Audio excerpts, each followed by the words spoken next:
Hi, everyone, and welcome to Talent of Tomorrow, the business impact of hiring with purpose. A huge thank you to the sponsors supporting this event, Cornerstone On Demand, Intello, HireVue, and Smashfly Technologies. My name is Lori Sylvia, and I'm the Chief Marketing Officer at Smashfly. I'm delighted to be kicking off this virtual event and talk with you about what you'll hear today from an amazing lineup of speakers. I'd like to give you a few opening remarks and put some context behind what it means to hire with purpose, because as you will hear threaded throughout these presentations, the world has changed, people have changed, and if your business isn't evolving with that change, then it will go extinct. The economic and labor trends, and we'll get into those in a few moments, that are occurring right now are not just a talent acquisition problem, they're a business problem. And it's up to you as talent leaders to address these challenges head on and really set up your company for success today and tomorrow.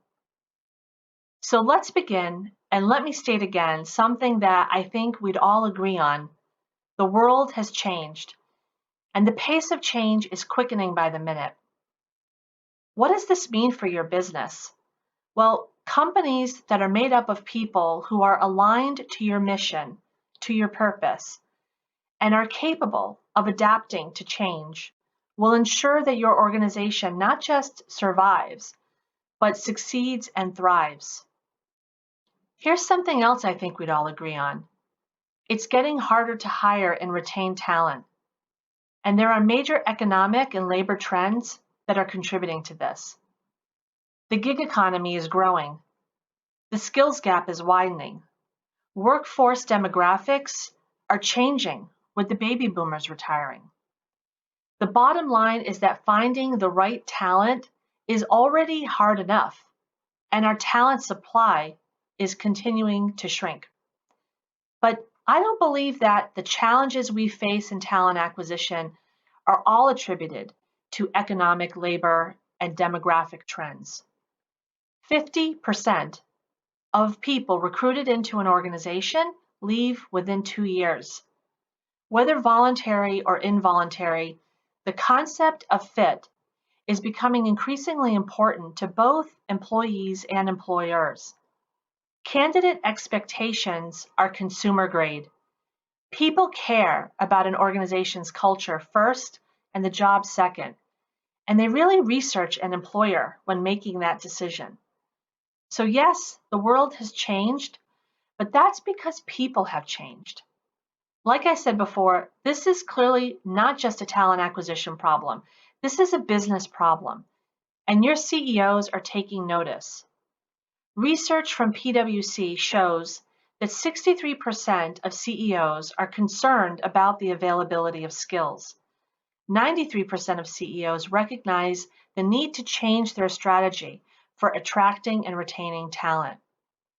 We know it's getting harder to hire the right talent because many of us have hundreds, in some cases thousands of positions going unfilled.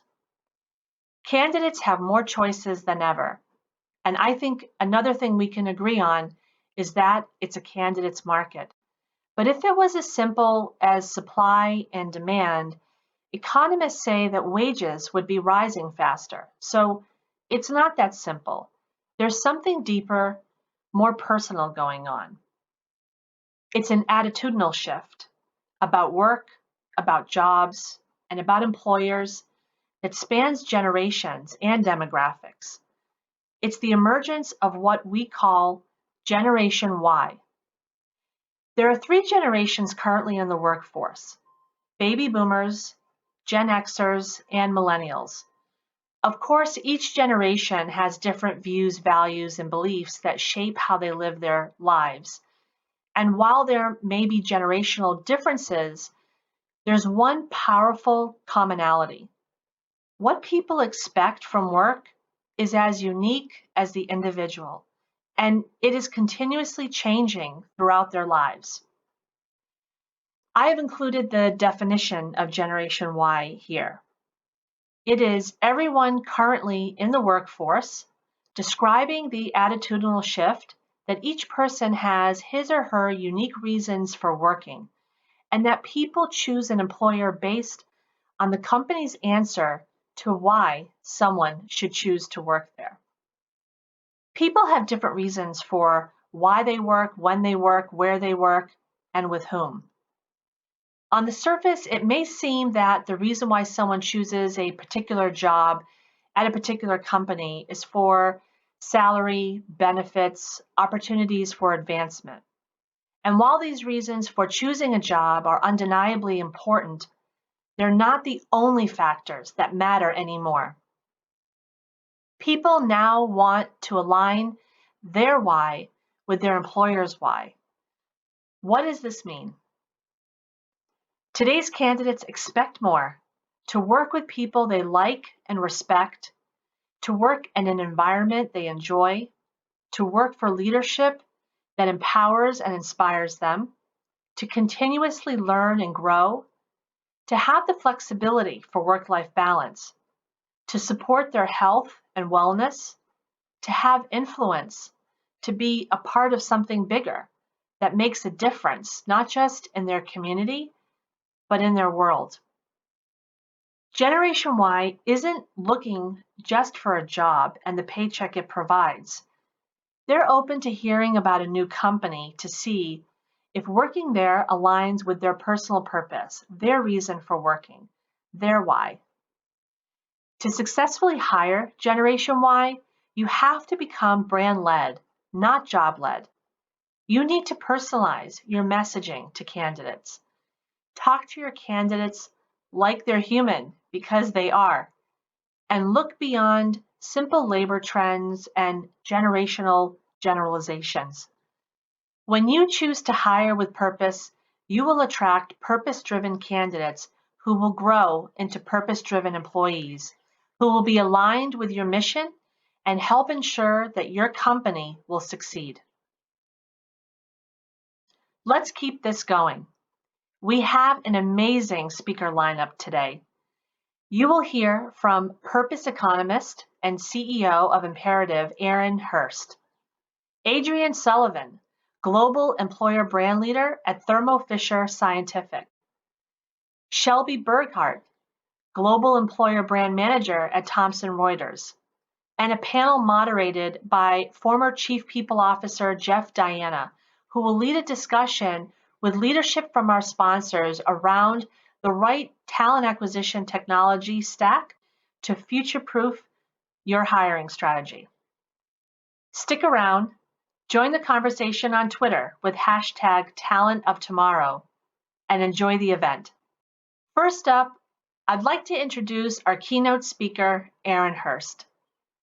Aaron is a widely recognized social entrepreneur and authority on social innovation and public-private partnerships. He is the CEO of Imperative, a breakthrough assessment and learning platform that enables people to discover, connect, and act on what gives them purpose at work. He is also the author of The Purpose Economy, a book and a movement that launched in the spring of 2014, and a must-read for everyone listening to this event. Aaron was previously founder of the Taproot Foundation, a nonprofit organization building a national pro bono marketplace and leading the global service movement.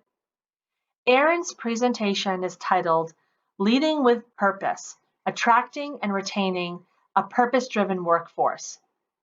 Thank you, Aaron, for joining us. Thanks, Lori, for that amazing introduction. I am such a fan of Smashfly and the work you guys are doing. It's really breaking through no boundaries, taking people to a whole new level of thinking about recruiting and about talent. And your comments about Generation Y that you just shared are so on the money. This is exactly what is going on as we've studied the workforce, that there's a fundamentally different view of work and the role of work in our lives and how we think about that fit around ourselves within an organization. So just thrilled to be part of this event today. And I feel like at some level I don't have to even talk. You hit it so well, Lori. But alas, I've got 45 minutes with you guys. So let's dig in. And today I'm talking about the business impact of hiring with purpose. How do we really think about what is purpose, how does it impact recruiting, how does it impact the whole life cycle, and share with you some case studies, share with you some different techniques around how to really optimize to become an employer of choice, a purpose employer, a why employer, to your point, Lori. So love to do is start off with really talking a little bit about my background and how I came to this work. I'm a serial social entrepreneur, which means that I'm an entrepreneur, but I focus on social impact instead of just economic returns. And the great news is research now shows that being focused on purpose actually is the best way to be focused on economic returns. So in a sense, by being a social entrepreneur, just means I'm an effective entrepreneur, at least most days. My last organization was called the Taproot Foundation, and some of you may have heard of it. Taproot was a nonprofit organization that focused on recruiting marketing, technology, finance, and HR talent, among other business talent, to do pro bono consulting projects for nonprofits in need.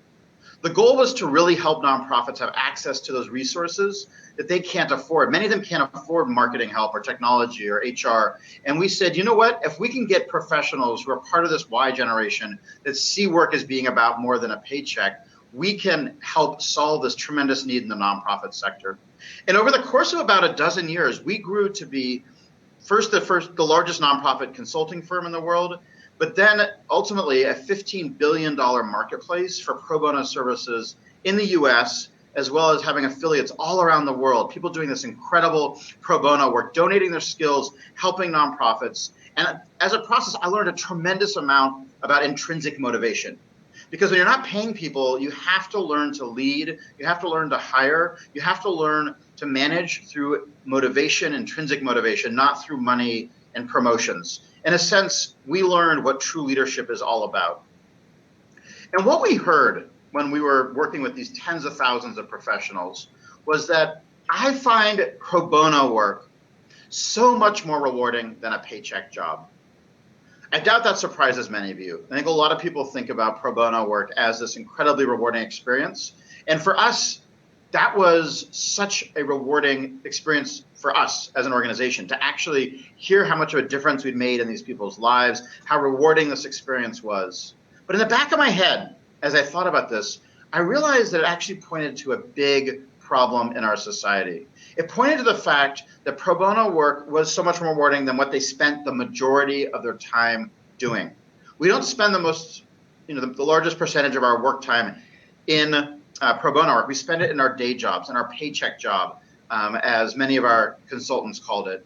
And I realized that we can't continue to just offer supplements to make work more palatable. We actually have to change work itself. We need to figure out how to take what I learned at the Taproot Foundation and apply it to every job around the world so that people can be fulfilled in their work. And yes, they should continue to do pro bono work, but they shouldn't be having to do that to get meaning. They should get meaning from their core job. So I left Taproot and I started a B Corp, a for-benefit corporation called Imperative. And we're a software technology company that's working to really realize this big, hairy, audacious goal around how do we make all work feel like pro bono work. And sadly, as I started to dig into this question, full of hubris and excitement, the first thing I realized was I had been wrong about certain parts of what really mattered when it came to fulfillment and purpose. And then as I looked at the data from Taproot and really pulled this apart, I started to see there were myths that I had been propagating and that most of us hold about purpose that actually prevent us from experiencing purpose. So before I get too much into what is purpose and how it fits into a company, I want to share these myths with you. Because without understanding these myths, it's really hard to understand how to change the workforce to be able to suit the needs of this Y generation, as Lori said. The first myth, as you see here at the 40th Annual Charity Gala, is the myth that purpose and cause are the same thing. A lot of people looking for meaning in their work, they want to make sure it's tied to the right cause. They want to make sure they're working for the organization or the nonprofit that has a purpose or a cause that aligns with their cause, that they're meant to have a cause. And you can see this lady here on the slide. She is full of causes. She goes to every gala, she checks off all the boxes on Facebook, and she's a miserable human being. We found at Taproot many people in the nonprofit sector volunteer because their work isn't meaningful enough. We find doctors, we find teachers, we find people in jobs that should be full of purpose expressing a need for more meaning. And conversely, we find people in jobs that you wouldn't think would ever have purpose, saying that their work is rich in purpose. We've got to let go of this idea that purpose is about the cause, or even that much about the organization's purpose. It has a lot more to do with the daily journey that they're on and how they show up in their work. This is so critical to understand. The other two myths I wanted to share beyond the fact that purpose is not about a cause is one, that purpose isn't a revelation. A lot of people believe they can climb to the top of a mountain, get struck by lightning, and suddenly have a tablet that tells them their purpose. We expect it to come from the outside and be given to us, instead of realizing that it comes from inside us. That purpose is a journey, and that we're constantly, every day, learning more about our purpose, learning more about how to show up as the authentic, incredible human being that we are. If we're looking for some outside force to give us that definition of purpose, to have that revelation, that's putting the onus and the blame outside instead of taking personal responsibility for purpose. And the final myth I want to share is a lot of people believe purpose is a luxury. It's not until you make a certain amount of money, it's not until you have a certain amount of stature that you can afford to focus on purpose. But in our research, we found people of the highest affluence who are miserable and have no purpose, and we found people in the lowest paid jobs who have a tremendous amount of purpose. There's no better example of this than the great work by Viktor Frankl, who many of you may know. He actually wrote in his book, and he's written incredible books and articles about the topic. He was actually a slave in a concentration camp in Nazi Germany. Think about that as a job. And he found meaning in that experience. So anytime I hear someone say, oh, I don't have enough money, I don't have a big enough title, I don't have the yacht, I don't have whatever it is that's necessary to have purpose, I say, your job isn't any worse than Viktor Frankl's was. You definitely have more money than he did, so you can't continue to have that excuse. You create it out of yourself. It's not something outside of you. So before you can really begin to understand how to build an organization and a culture that appeals to this Y generation, that appeals around purpose, you have to really embrace the fact that these three myths are sitting there with each manager, each leader, and each employee and helping them get past them. Because as long as they're looking for something outside themselves to give them purpose, they're going on the wrong path. They've got to look within themselves. So then what is purpose? What I want to share with you are the three drivers we found psychologically bring purpose to someone. And they're all possible in any job, which is why there's no such thing as a purpose job versus a non-purpose job. The first is relationships. We gain a sense of meaning, fulfillment, purpose through relationships. It is very hard to have fulfillment for very long in our work without authentic, real human connection. And this is why in a lot of organizations, people report low sense of meaning, is because there's such an emphasis on being professional. There's such an emphasis on your professional self and your human personal self. And in creating that divide, it prevents people from having authentic relationships. So that's the first source of purpose in people's work. Second is impact. To feel our work is fulfilling, we need to feel like our work matters to someone other than ourselves. And it doesn't mean you have to personally solve climate change. It doesn't mean you have to solve a cause. It's simply about every day feeling like you're doing something that matters to someone other than you. And you can see an example in this photo. This woman's getting purpose sharing sugar with her neighbor who was baking a cake and wasn't able to finish without the sugar, and she's helping him out. Didn't solve climate change, but it made her day because she was able to make an impact. Sometimes it's these little things, helping someone smile at work, helping someone's job be a little bit easier, that actually makes the biggest difference. Finally is growth. What we found is even if you have great relationships and you're making an impact, if you're not constantly growing, if you don't feel like you're stretching, pushing yourself, overcoming fear, leaning into your potential, then you stop feeling a sense of fulfillment, even if you have the relationships and impact. So it's critical as you think about Generation Y, as you think about meaningful work, to be thinking about how are you empowering people to constantly stretch themselves? How are you challenging them to think about ways to grow? And this is not about taking a class always. It's not about traditional forms of learning. It's about creating little challenges for yourself. It's about doing things that just push you a little bit out of your comfort zone. So these are the three things that give us a sense of meaning in work. And when you're building a workforce and when you're building a workplace where this Y generation is going to thrive, what you're doing is building a culture in which people can have great relationships, make an impact, and grow, and you're removing barriers for them being able to do that. What I want to share next is what we've learned about the journey for an employee to really become a leader around purpose, we've seen that purpose-driven leaders are exceptionally more effective than those that are not. And a lot of this is tied to the fact that when people are inspired in their work, they're 125% more productive. 125%. That's 3 times more productive than an engaged employee. Engagement is way too low a bar. We need to be thinking about how do we have inspired employees? That is what the Y generation wants. They don't want to be engaged. They certainly don't want to be satisfied. They want to be inspired. And that requires having leadership that is courageous, inspirational, and is visionary. And that really requires starting early in the development of this talent. So what we see early on is that you have to create a discovery process for employees to get to this point where they have a desire for meaning. They need to want relationships, impact, and growth in their work. This is vital. They need to have self-awareness about what is their purpose, what brings purpose to their work, because we don't all get purpose in the exact same way. So they need to have that self-awareness, and they have to have the belief that purpose is possible in their work. Where we see the biggest break in the data is we find almost everyone has the desire. Far fewer people have the self-awareness, but there's a huge gap to people who actually believe it's possible.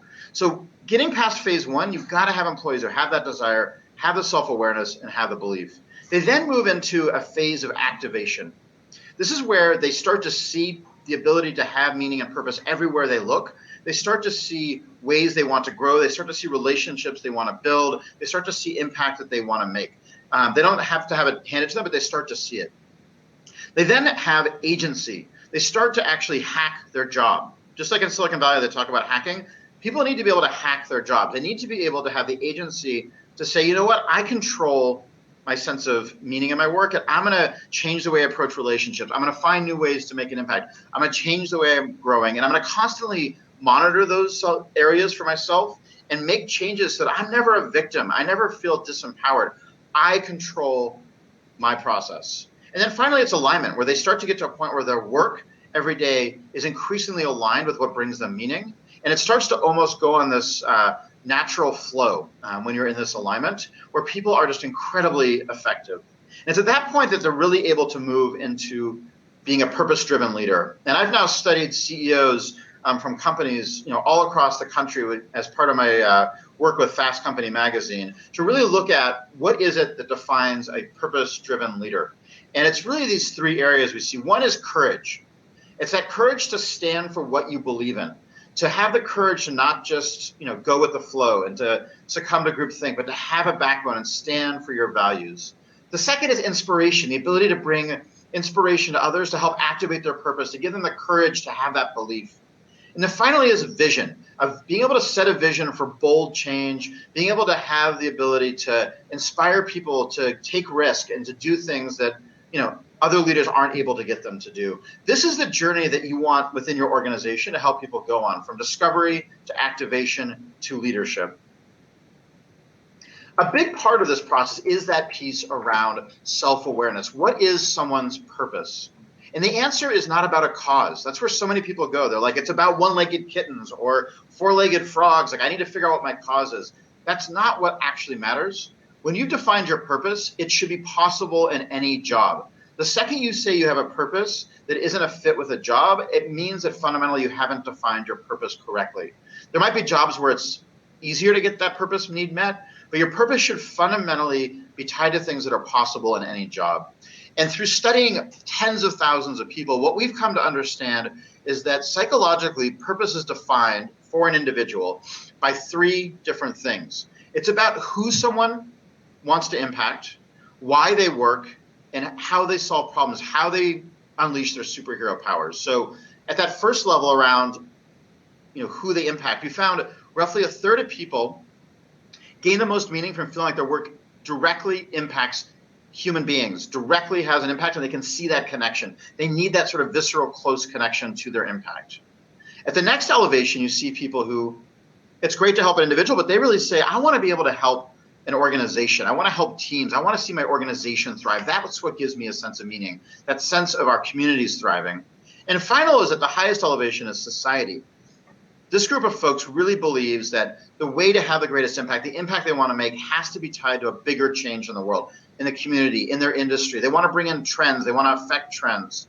So when you're able to define where you are on that elevation, it has a big impact on how you set goals. It has a big impact on how you think about celebration. And it has a big impact on just what you value in your work.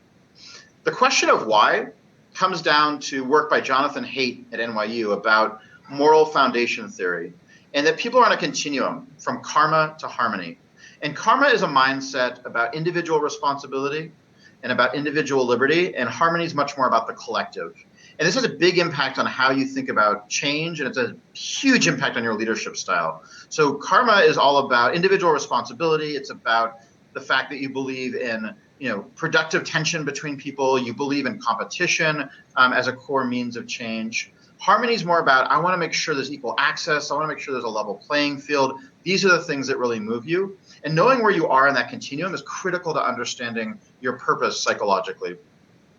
Finally, there's a question of like, what's your superhero power? What is it you're bringing to create that impact on individuals through that harmony lens, or on organizations through your karma lens? And there's 4 different unique types of superpowers we found. One is around community. It's the ability to unite stakeholders to accomplish something they could never do themselves, to empower people, to really have people take ownership. And that is an incredible superpower that moves mountains. The second one is human, which is the ability to understand context and the unique needs of each person so that you can really create breakthrough solutions. The third is around structure. It's the ability to see patterns and design processes and to be able to replicate things so that you can start to really scale and think in terms of scale.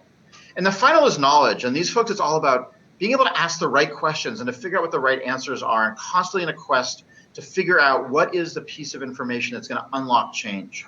So when you combine your who, your how, and your why drivers, you really define what your purpose is. And this is what enables you to start to hack your job, to really have meaning and to have belief that it's possible. And what we found is you basically end up with people in your workforce that are purpose-oriented. These are the people who really buy into their purpose drivers. These are the people who really put purpose at the forefront. They say, I work primarily for fulfillment and to serve others. And then you end up with non-purpose oriented workers. They are all about money and status, and they operate out of fear, and they haven't gotten to that point of belief that work can be about more than just making money and status. And it is so critical as an employer that you find ways to recruit people that are purpose oriented, and that you help create an environment in which they thrive, and that you work with the people on your team who are not purpose oriented to help them break through those challenges so they can embrace purpose. So why does this matter? Purpose has been shown to have a fundamental correlation to long-term business success. The folks who read the book Firms of Endearment found that companies that embrace purpose beat the S&P 500 by 14x. And this is even more exciting to me because I was a big fan of the book Good to Great. They beat the good to great companies by 6 times over a period of 15 years. So in the long term, these companies have staying power. According to PwC, they also found that purpose-oriented organizations are 202% more likely to report revenue growth. So purpose is what drives revenue. And 87% of executives believe they perform best when purpose goes beyond profit. So this is not a fringe thing. We are truly in the purpose economy. We are truly in an economy where purpose is what drives business results. But this also matters for individuals. When you embrace purpose, when you are purpose-oriented, you're 64% more likely to find fulfillment in your job. You're 50% more likely to become a leader. And you're also 51% more likely to have strong relationships with your coworkers, customers, and clients. The well-being, the performance of people who embrace purpose, and every single metric we measured was higher. Purpose is better for the organization, and it's better for the performance of employees. But as an added bonus today, we also find that purpose is good for the health of your employees. It's better for the psychological and physical well-being. It reduces things like stress. It increases cardiovascular health. It helps with resilience. There's so many different things that embracing purpose is good for. And we've not found any metric in which it shows it's better to not have a purpose orientation to work. This is the pathway to success for you on a health perspective and well-being, on a performance perspective, on a leadership performance, and an organizational level. The data has fully conclusively proven this to be the case.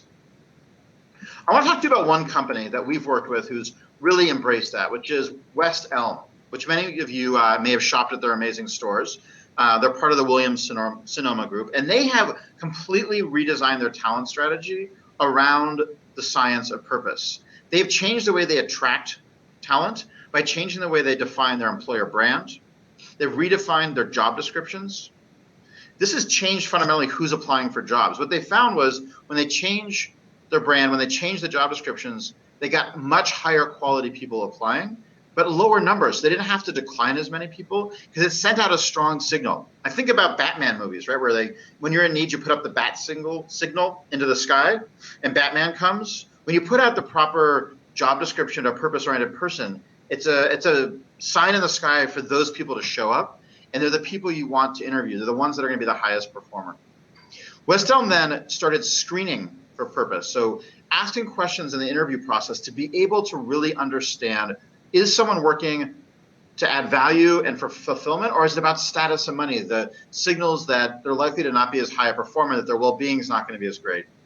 And then when they did hire someone, they designed the whole onboarding process around setting them up for those relationships that will make them successful, the impact and the growth. And this really helped set people up for success. But then they moved on to think about, how do we manage this process? How do we manage people through purpose? They changed the way they do communications. They changed their performance reviews to measure not what have you done for me lately, but ask the question, what was the relationship quality in your work these days, the impact, the growth? Their learning and development processes started to hone in on, how do you amplify those superhero talents? They even went so far as to say, you know what, if we're going to promote someone into a managerial or leadership position, they better show that they're purpose-oriented, because we know those are the people that are going to help this Generation Y. They're the ones that are going to help people who are purpose-oriented thrive.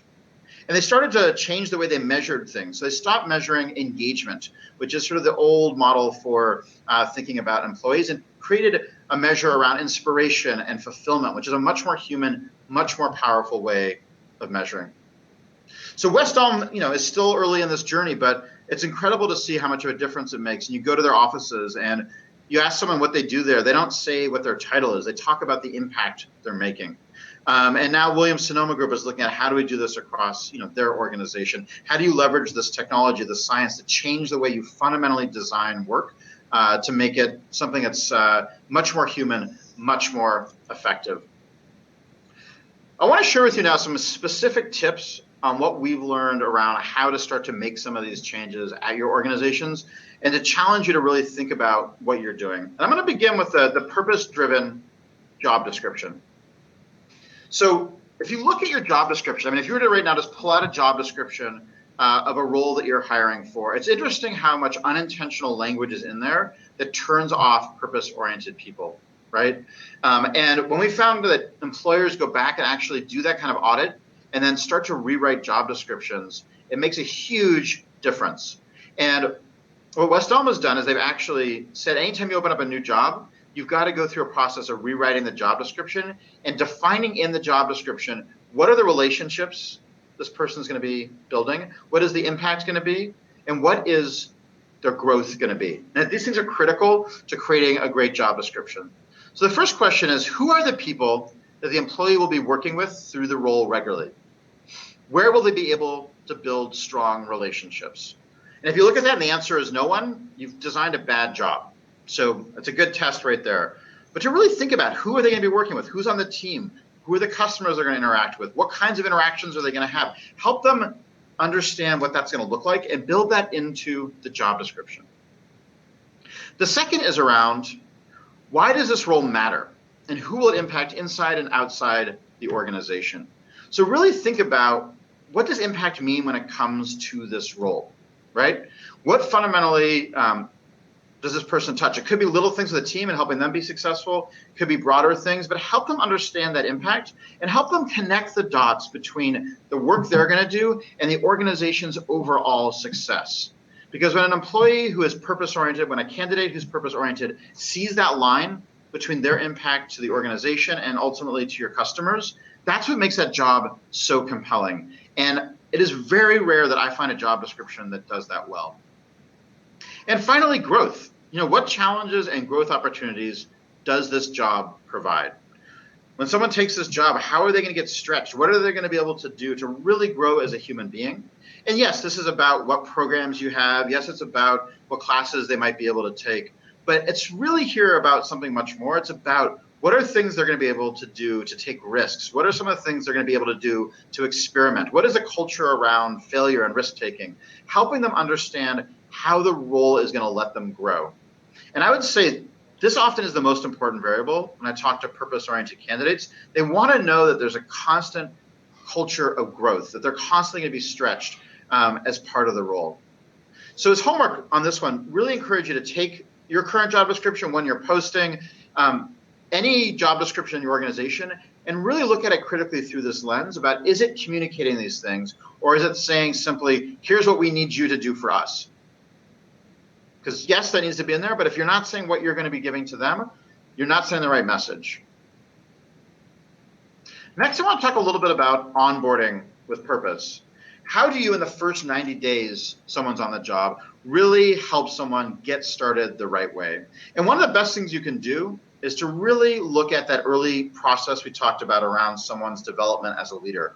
What are you doing to help them build the desire, the self-awareness, and then the belief that purpose is going to be possible in this job? What signals are you sending them up front about those? And then as they move into the job in the first 90 days, what are you doing to activate that? What are you doing to help them see the relationships that are everywhere? What are you doing to help them see the impact they can be making? And what are you doing to help them see those growth opportunities? You want to turn those lenses on for them so that they start off with that abundance mindset and they see their own agency to do that.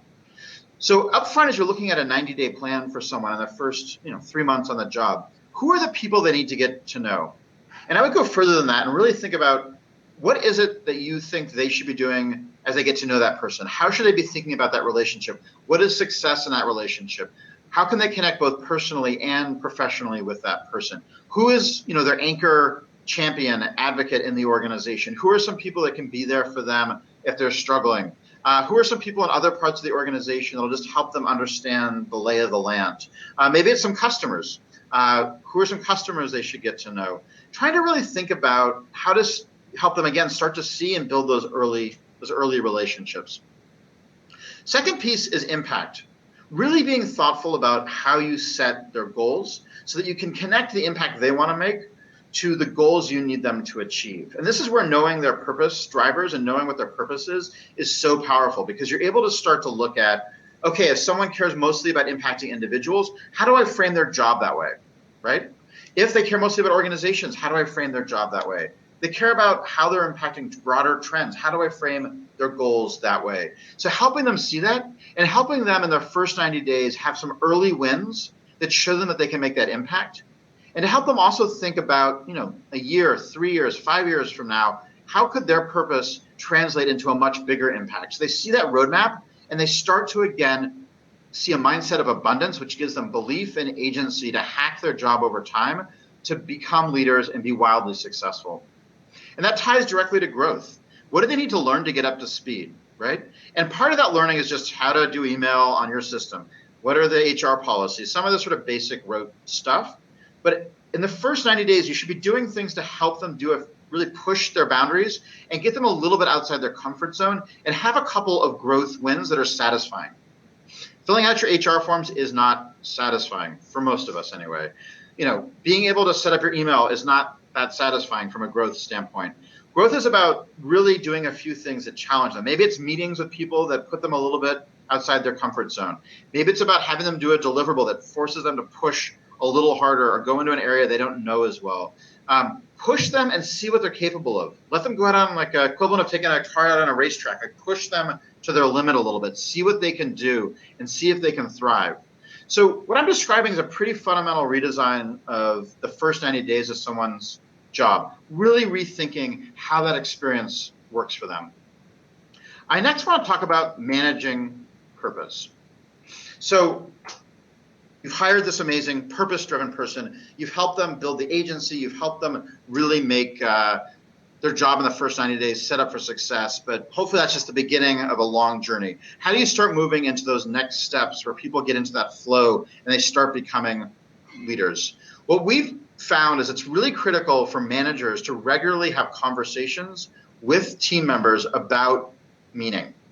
If a manager can't articulate what relationships matter to an employee, what impact they want to have, and how that person wants to grow, they don't know enough about their employee. They've got to have these insights, and they've got to regularly be having these conversations. And it's so cool when you see this conversation happen, because typically employees aren't used to being able to have these great conversations, and it builds such a bond, so much trust, and starts to create the environment in which there's the psychological safety for people to really go out and become superheroes.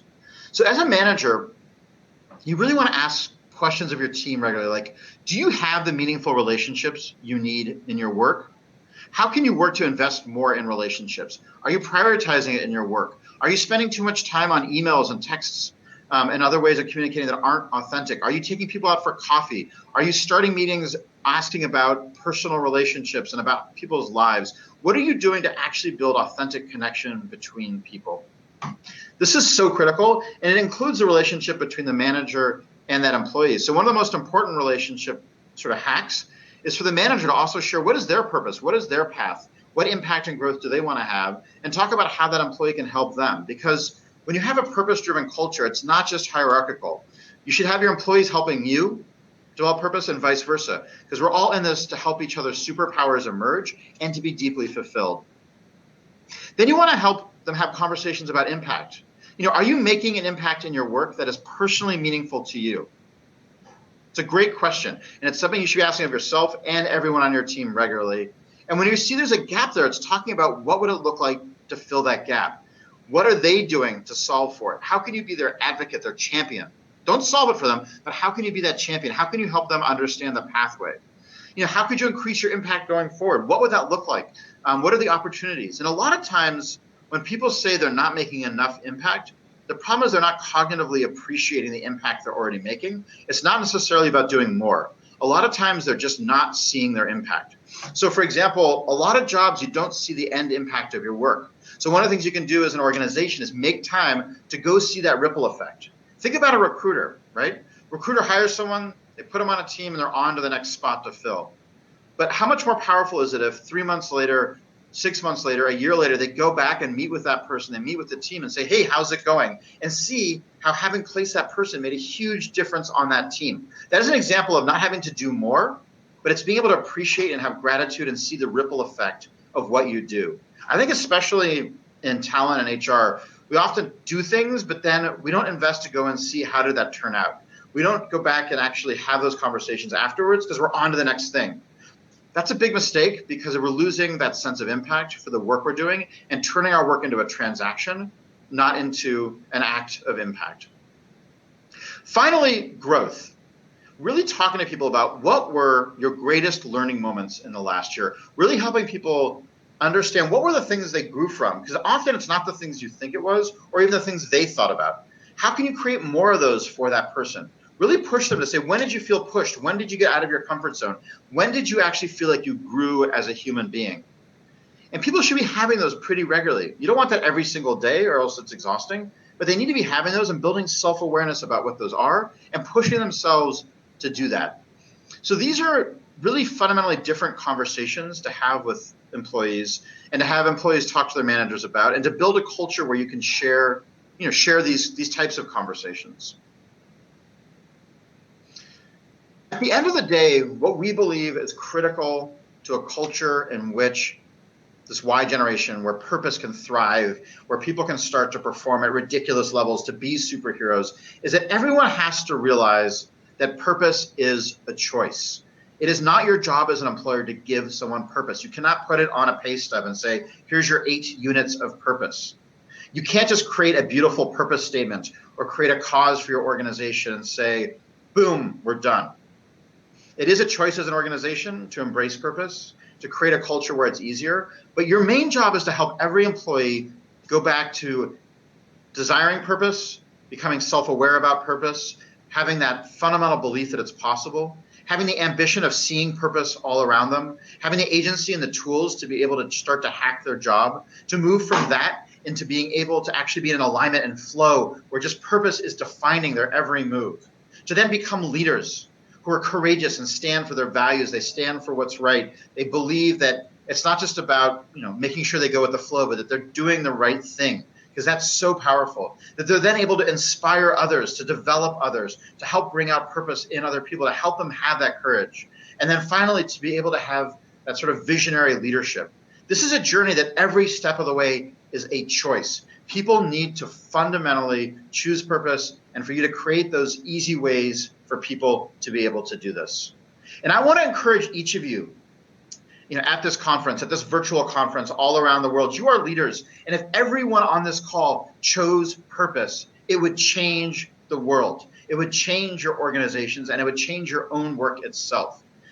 There are enough people that are part of this event that are touching millions of lives, that if we make this change, we're going to see better well-being of people, better economic performance. Everything about our society will improve because we'll embrace a growth mindset. We'll embrace abundance. We will embrace everything that's necessary to fundamentally change work, to make all work feel like pro bono work.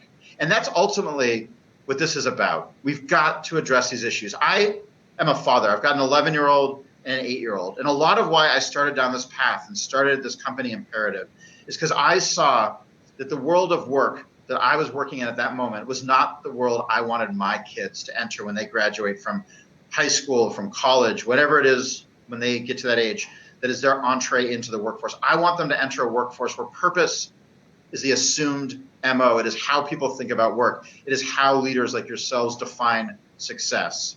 And we can do this together. And I ask you each to choose purpose. That even on rough days, when you're operating out of fear, when you're scared, when you're trying to think, you're scared to take risks, to remember that when you stand strong, when you have that courage, when you inspire others, when you fundamentally are willing to have a vision for a better future for my kids, for your kids, your grandkids, for our society, that's when you've made a difference. And to help support you, because I fundamentally believe that people that are in this conference can change the world, I want to offer that anyone who's interested in being able to use our assessment to define your purpose, I'm happy to provide you a free promo code so that you can take our assessment and define your purpose drivers and begin to take that first step of choosing purpose for yourself, which will help spark your inspiration to be able to change your team, your talent department, your organization, your community, your industry, the world. So if anyone wants to choose purpose, I want to encourage you to reach out and just email me and say, I choose purpose. And when you do that, I will send you a free code so that you can take this assessment and begin to fundamentally walk down this journey and to thrive in this new Y generation. And with that, I want to thank you for your courage, your inspiration, and your vision. We're all counting on you to make this difference. You are more important than any role in the workforce because you're the one who can create this change. And in closing, I want to thank the sponsors of this amazing conference today. I want to thank Cornerstone, who's actually been a friend of mine for many years in my work with the Taproot Foundation. Intello, an amazing organization. HireVue, which is an organization, if you guys haven't checked out their products and what they do, get on it. And Smashfly, who's smashing it out of the park today and making this happen. So just thank you all for making this event come together to help inspire all of us to realize our potential. Wow. Thank you, Aaron, for that inspiring keynote and sharing that journey of choosing purpose, not only with recruiting, but also with onboarding of new employees and continuing that engagement and discussion around purpose at the management level too. It's really exciting to see your research prove that purpose really is good for business. You mentioned a lot of impressive stats. I think one that you mentioned was that purpose-oriented organizations are 202% more likely to report revenue growth. If that isn't an indicator that we all should be hiring with purpose, I don't know what is. So thank you, Aaron. It was great. And to all of our listeners today, we also will be sharing the link to Imperative's purpose assessment. So be on the lookout for that. Next up, we have Adrienne Sullivan, Global Employer Brand Leader at Thermo Fisher Scientific. Adrienne has been with Thermo Fisher for about a year, and during her time there, she has facilitated the introduction and activation of Thermo's employer brand in the US and across EMEA, APAC, and Latin America.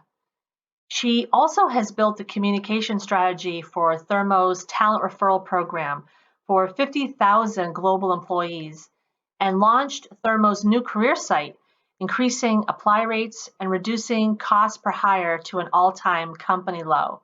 Super impressive. Adrienne will be talking about why people don't just want to work for a paycheck anymore, but find a deeper purpose in her session entitled Jobs Don't Win Talent, Brands Do, the importance of hiring with purpose.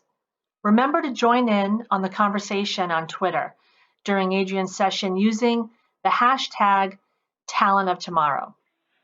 Thank you, Lori, for that introduction. It really is a privilege, and I'm so excited to be here with you today to share the Thermo Fisher Scientific employer brand journey and what that has meant for our candidate attraction and engagement, as well as the impact that it's had on our employee engagement.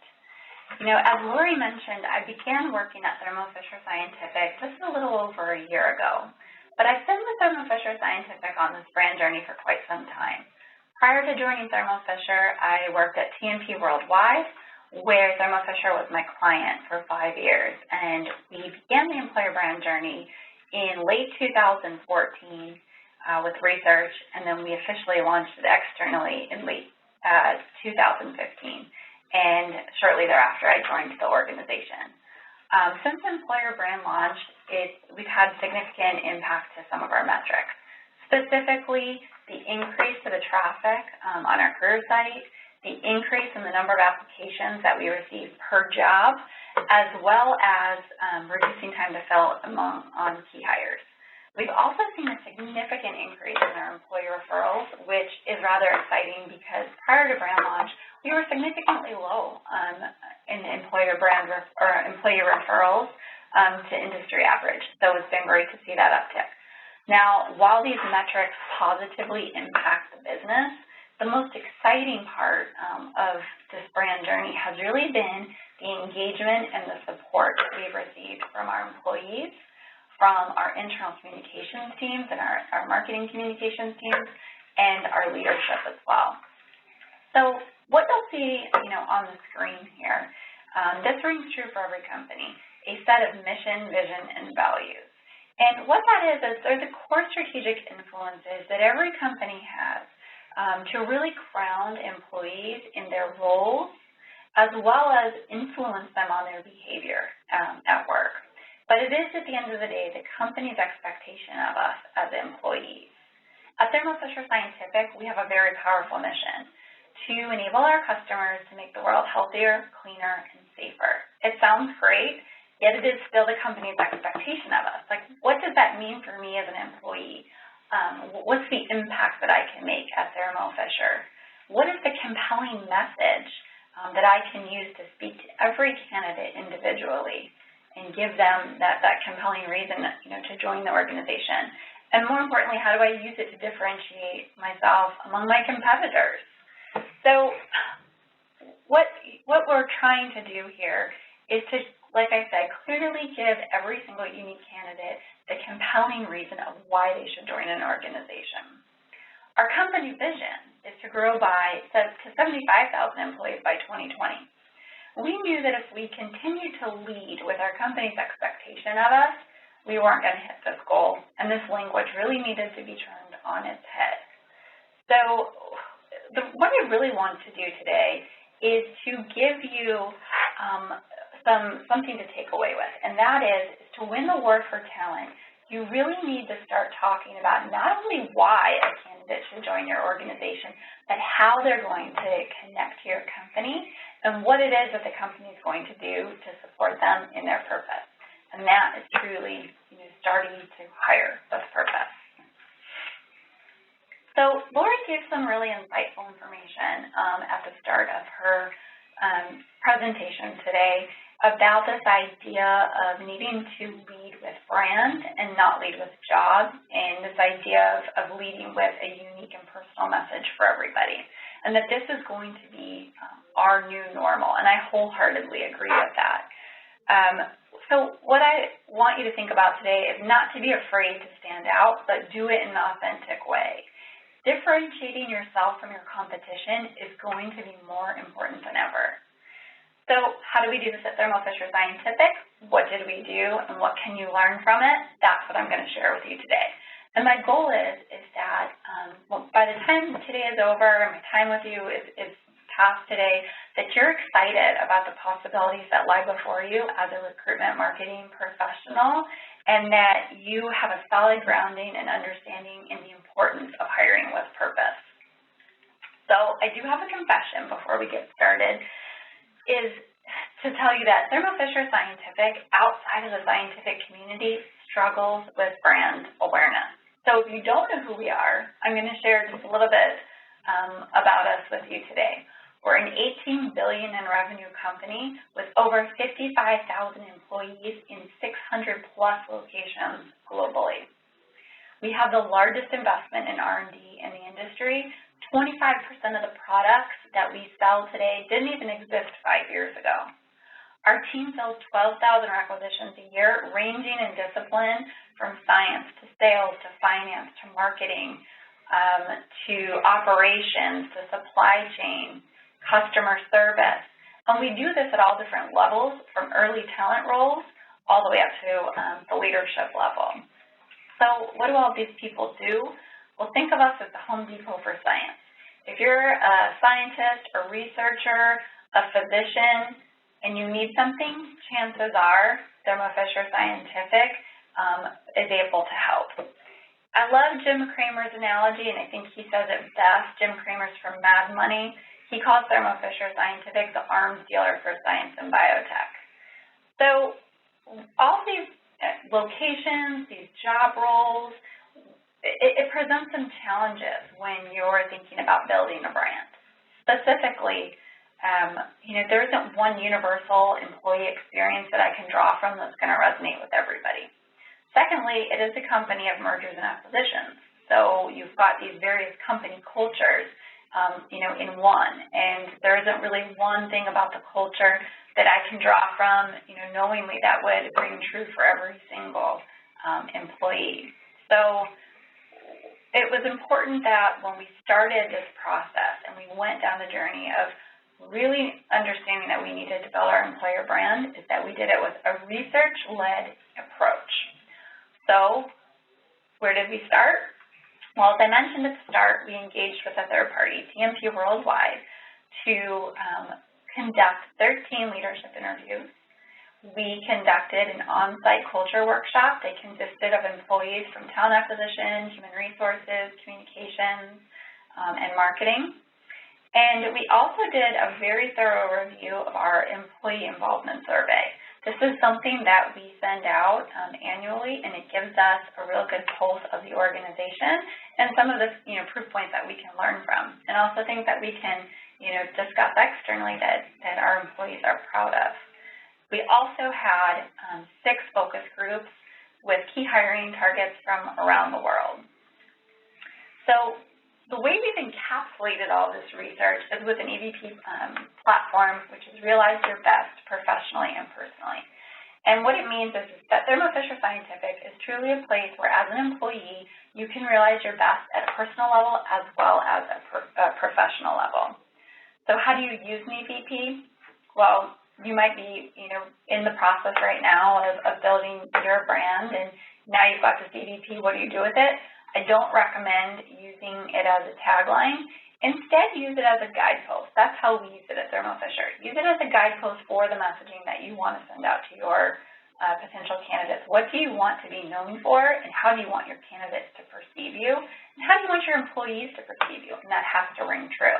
So our EVP is that guidepost and the gatekeeper for us to decide the type of content that we choose to create, type of content that we choose to invest in, and the type of content that we choose to share and elevate throughout the world.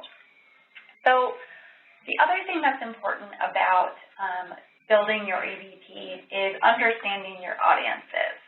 So messaging to audiences, different audiences, and that audience segmentation was critical to us when building the brand. There's certain things that we can say that we learned from the research that ring true when speaking to a sales professional versus maybe a technical audience or someone at the campus or university level. Other key messages come into play when we're talking about the different global regions that we have. So ultimately, by understanding our audience and understanding the key messages that we want to use to communicate to those audiences, we're giving ourselves sufficient tools in a toolbox to draw from so that we can begin to have those unique interactions with each and every candidate. Let me give you some examples. Our Asia team, for example, in the APAC region, they place much more emphasis on the company strategy and on leadership teams. Our EMEA region, on the other hand, puts more emphasis on the challenge of the work that they'll be engaged in. Where if you're a finance professional, you place a lot of heavy importance on the size and the scale and the stability of our company. While a sales professional cares more about who's their manager. Is the manager, high quality manager? How are they going to be recognized for their efforts? And what does the team look like that they're going to be on? While our IT and R&D and technical roles place the most importance on the level of innovation. This is extremely important for us to know and differentiate ourselves from competition because we know from research that employees are dissatisfied with the level of innovation occurring at some of the companies. And so that's an opportunity for us to dial that up in some of our messages. So throughout the research process, we've established this great EVP. What do we do with it, right? So how do we begin talking about it? Well, it became evident very quickly that our employees were truly passionate about sharing their stories that connected them to not only their personal purpose, but to their professional life as well. So our employees are driven by their passion for the work, their purpose, and the work that we're doing here at Thermo Fisher. And the brand platform is really an opportunity for them to share these inspiring stories of community and care and health and innovation with the world.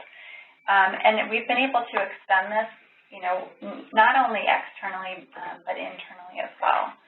And this idea of the professional and the personal life really coming together, it came to a point where the messaging that we went to market with, you couldn't separate the two. The creative messaging would fall flat if you were just talking about the professional experience or just talking about the personal experience. There's this true integration with the two. And that's what I want to share with you today. So let's take a look. The first person I want to introduce you to is Louise. Louise manages the IT team that supports our transplant diagnostics group.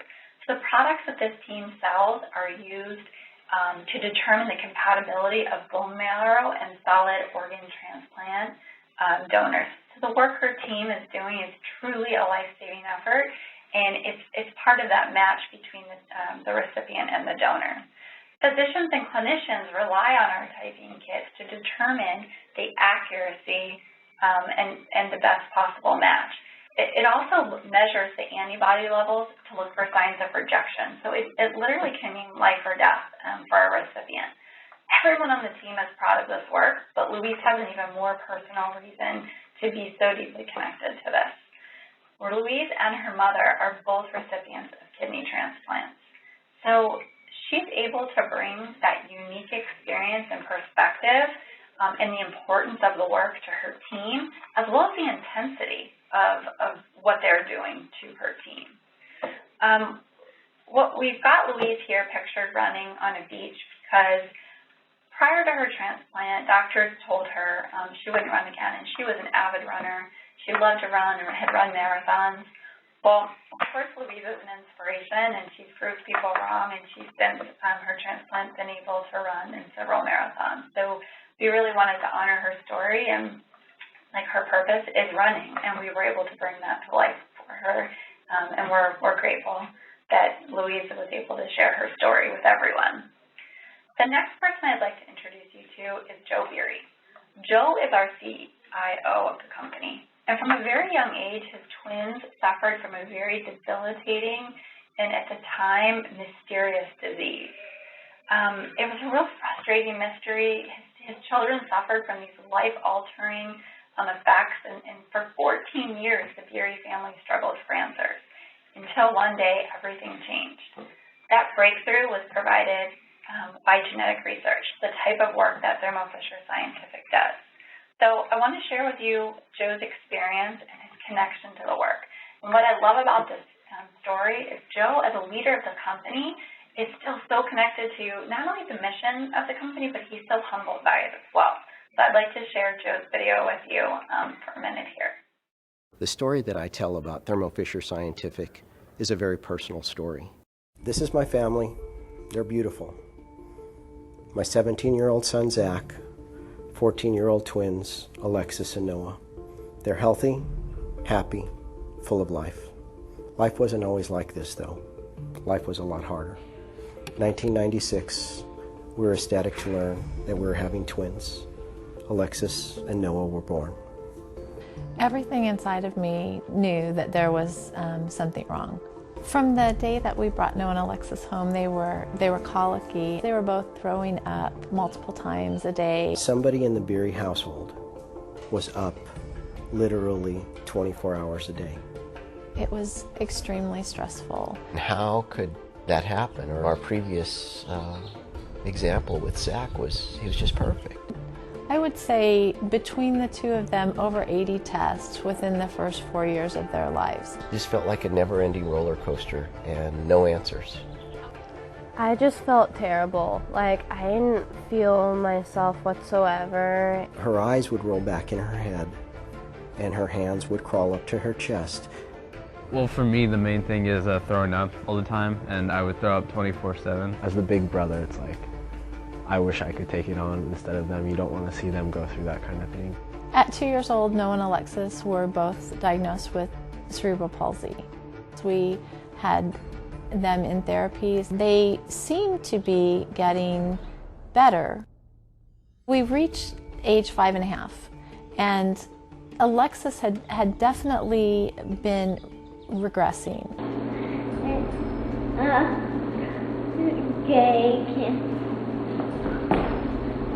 The biggest thing that I remember is not being able to reach people. It's all of the normal activities that any family would ever be able to do, we couldn't. For years, I would ask, why is it when she wakes up in the morning, she can walk and she can talk, but by 10:30 or 11 o'clock in the morning, she could not even sit up.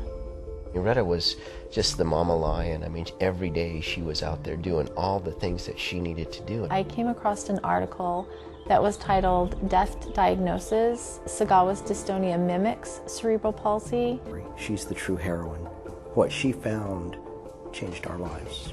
One of the common threads that separates this disorder from cerebral palsy is how the patients function at a higher level in the morning, and as the day goes on, they become more debilitated. And that was Alexis. So in 2001, the doctors began to treat the twins with L-Dopa. From the time in which Alexis took her first dose, she was literally transformed. She was walking with her hands down. She was doing things we didn't even know she could do. She was whistling. She buckled her own seatbelt. We became a normal family. In 2008, I took a job at Thermo Fisher Scientific, and that was a significant event in the Beery family.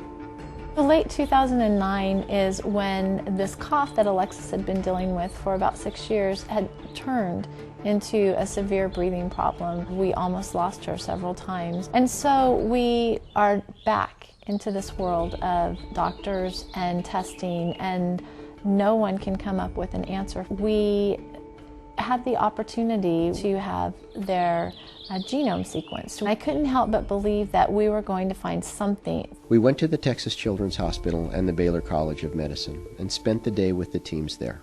They drew blood, and that was the only thing they did. We saw the solid systems in place, and we saw them actually sequencing the samples. They identified the gene that caused the twins' problems. The gene SPR was associated with production of both neurotransmitters, dopamine and serotonin. We knew about the dopamine deficiency, but the information about serotonin was new. This research has allowed doctors to better understand the twins' disorder and the breathing attacks which Alexis experienced. The biggest thing is we now have substantiating evidence.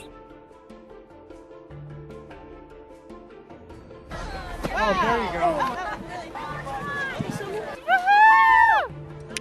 I feel very good, and I'm just like really a happy child now. Yeah, I feel like I can function more, like I can understand stuff better. This is about the millions of other families looking for answers. That's our hope, that kids with rare disease will have this opportunity so that they can be treated and that they can have new lives and new hope. Our heart and our passion has always been in this journey to reach out to other people.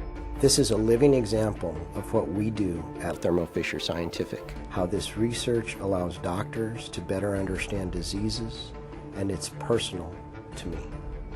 Frankly, I wouldn't have 2 kids here today if it wasn't for what Thermo Fisher Scientific does. So Joe is an example of a leadership story that we're able to showcase here. But connecting to early talent can take on a different approach. So I wanted to share just a contrasting video with you, and this is Lauren Miller's story.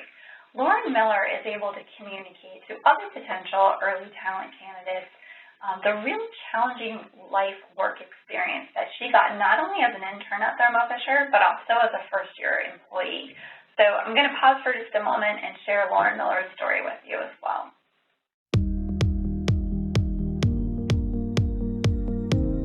My name is Lauren Miller. I'm a scientist in the Research and Development Group. Mine is a story of making the world a healthier place. I got my bachelor's and master's at Boston University, and I applied for an internship with Thermo Fisher Scientific because I was just interested in the ion torrent sequencing platform. But once I started working there, I loved it, and as soon as I graduated, they flew me out to Carlsbad, California to be a full-time employee. You always envision, a fresh scientist out of college. You typically will be running machines all day, washing beakers. But I'm so lucky to be part of this team because we do real science, and we travel to these global sites and we help customers and we train clinician scientists to do this amazing work, and we are able to help these companies make real differences. It's very exciting to see something go from the lab bench to real solutions. It's an amazing feeling, and it makes for a great story. I've been at Thermo Fisher Scientific for a year now, and I've already traveled to Scotland for customer troubleshooting. I've put my input on designing custom gene panels. I've met the most amazing people. I've learned about information management software. I've learned how to manage my own projects, and I've just learned how to be in a large company, and it's been great. Full stress clinical research. I think when it comes to working at Thermo Fisher Scientific, if you know what you want to do, but especially if you don't quite know what you want to do, it's the perfect place to start. It's a huge corporation, and there's a place for everyone. I would definitely recommend it. There's nowhere I'd rather be. What story will you tell?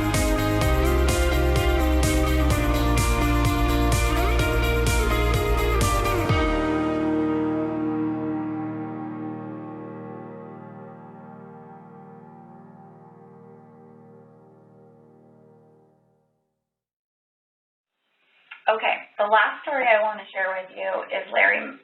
Larry was diagnosed with stage 4 lung cancer in 2014, and he was given a year to live. However, thanks to an employee benefit called the Impact Program, our HR professionals were able to assist Larry in getting a second opinion. After in-depth testing, it was revealed that Larry didn't have lung cancer at all. The program gives employees access to cutting-edge technologies and helps deliver treatment pathways based on your individual specific molecular makeup. Larry couldn't be more grateful. If he'd pursued the lung cancer treatment, it would have killed him, and he wouldn't have been here today to share his story. Larry is an excellent example of communicating to candidates that we care. I don't need to overtly say in my ad, we care about you. Larry's story does that.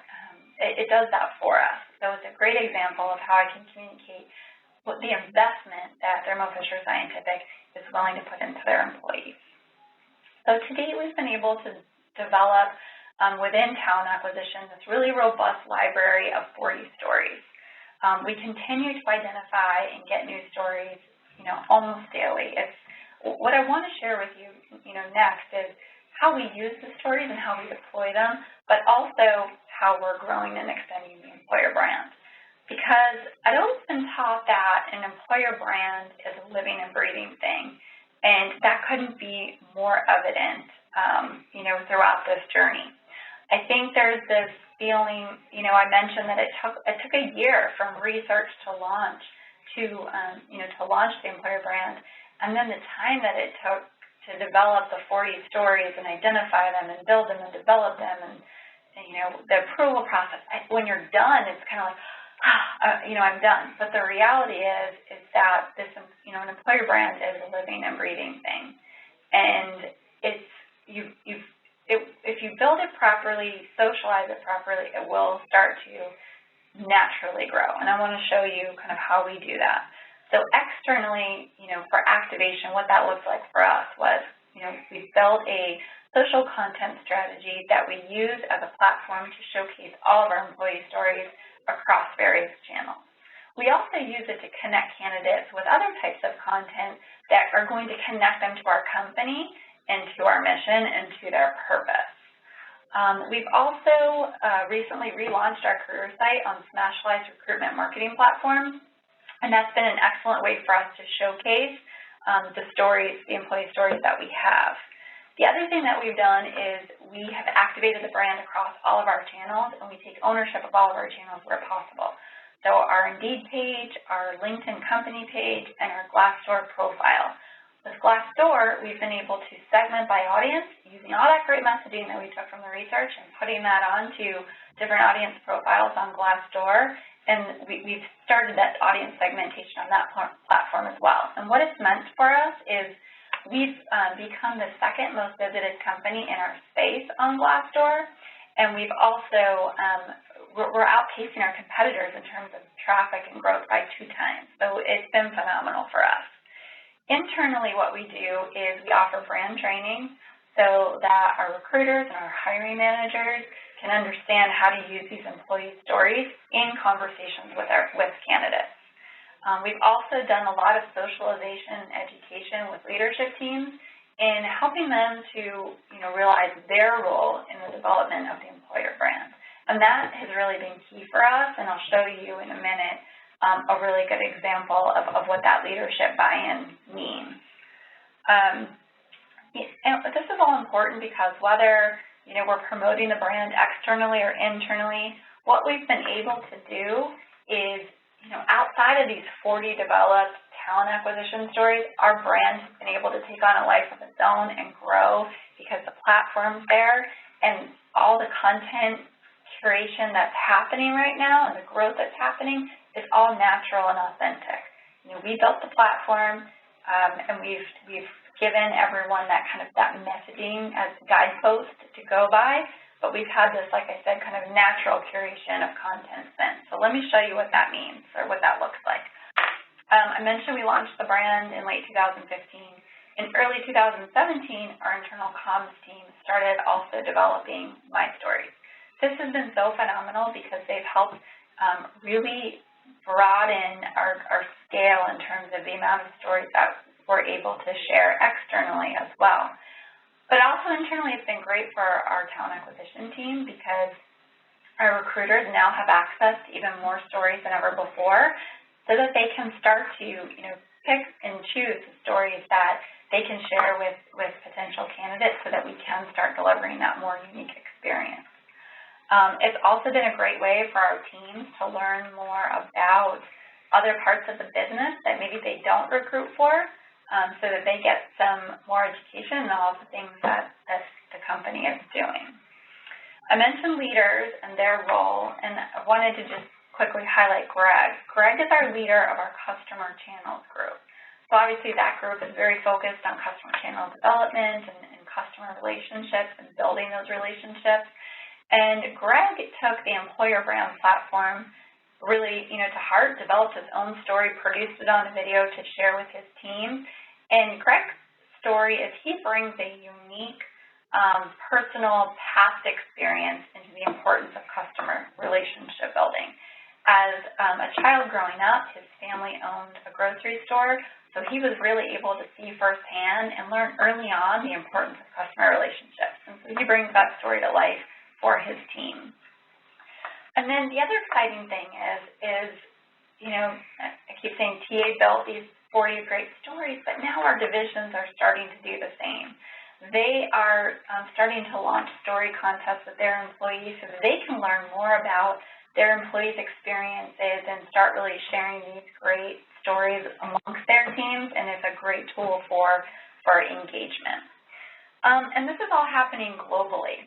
So I think that's important as well. We've activated this global brand, but now how do we start to localize it? And again, that's a natural occurring process.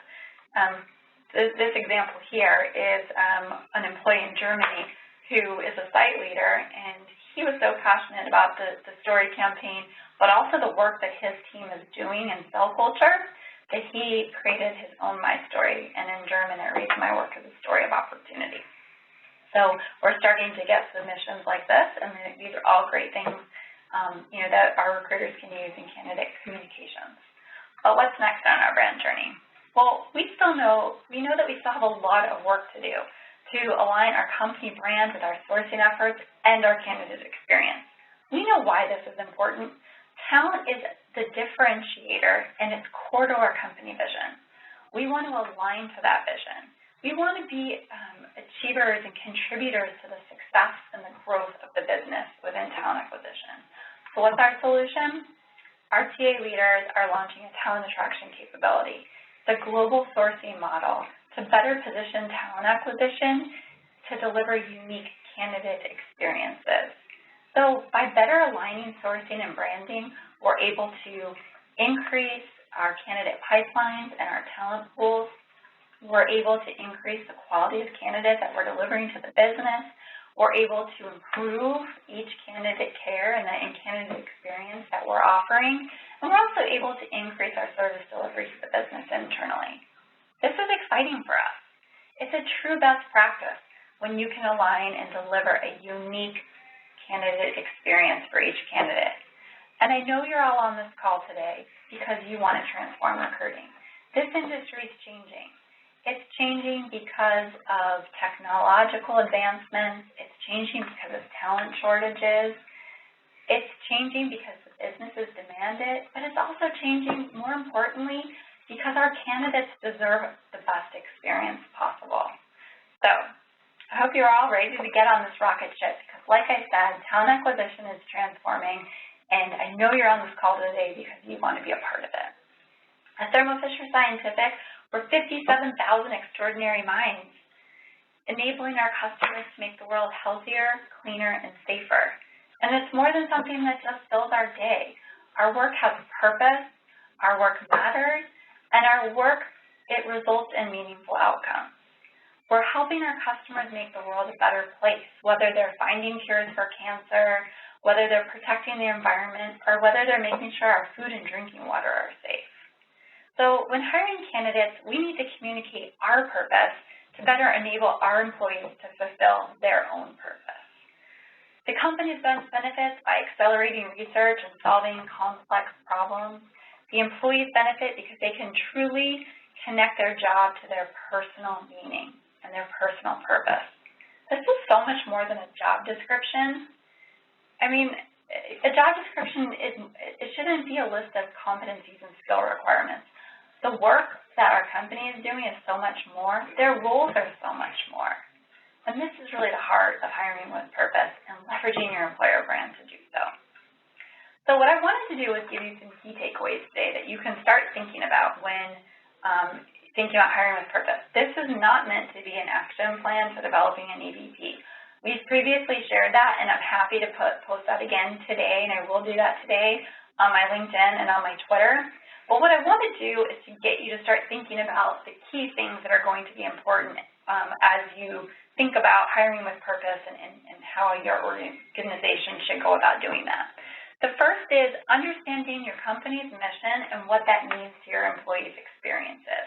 How does the mission and the vision of the company truly align to what your employees are experiencing within their roles? Next is audience this idea of segmenting your audience. Know who you need to speak to. Starting with audience segmentation gets you one step closer to a personalized experience with each candidate. How do you differ from your competitors? I mentioned at the start, this is going to be one of the most important things moving forward. How do you leverage your employees' experiences to really showcase how you're different than your competitors? Your candidates have choices, so you need to give them a compelling reason as to why they need to choose you. Next is identify potential employees that are willing to share their stories. Employees are going to be your best advocates, and it is the most authentic and real way to communicate the true meaning of what your company can deliver during the employment experience. Next, take a look at those job descriptions. If there's still a laundry list of requirements, ditch them. What you need to do is to start thinking about what is the employee going to get out of their role? What is the impact that they're going to make, not only on the company, but more broadly? And then what are the skills that are needed that are required to do that successfully? And then lastly, as I mentioned, that leadership buy-in, the most important thing.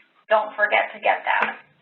So I hope you all have a better understanding today of how hiring with purpose impacts your candidate attraction, your candidate engagement, as well as your employees.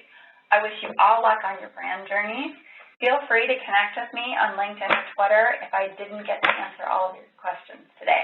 Thanks so much for the time that we've spent together today. I really appreciate it. Thank you, Adrienne, for that wonderful presentation. How you're integrating the Thermo Fisher employer brand with real, authentic employee stories and sharing how each person contributes to the overall company mission is so powerful. Next up, we'll be listening to a panel discussion with John Bischke, CEO at Intello, Jason Corsello, SVP of Corporate Development at Cornerstone On Demand, Mark Newman, Founder and Customer Success Officer at HireVue, and Mike Hennessy, Founder and CEO at Smashfly.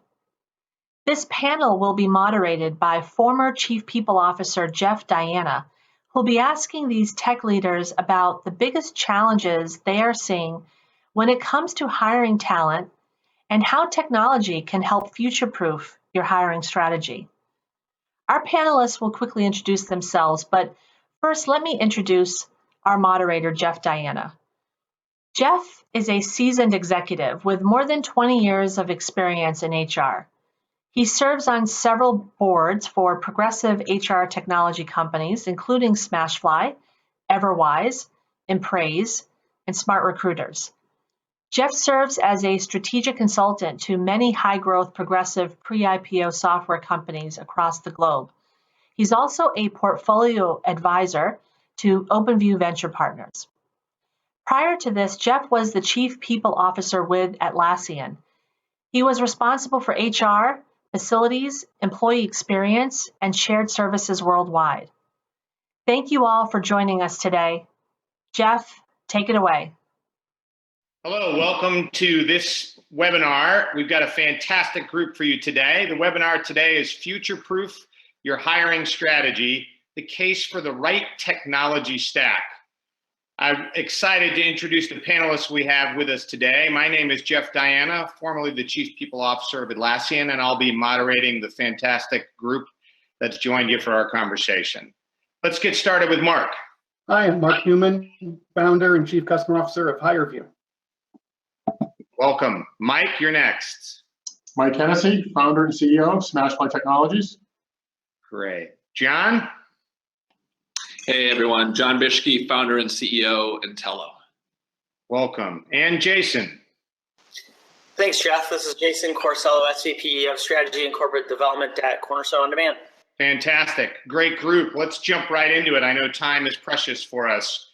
So my first question to this group will go around the horn, and we'll do it in the same order that you introduced yourselves. But in your opinion, what is the single biggest challenge you see for hiring the talent needed to deliver on a company's growth plans today?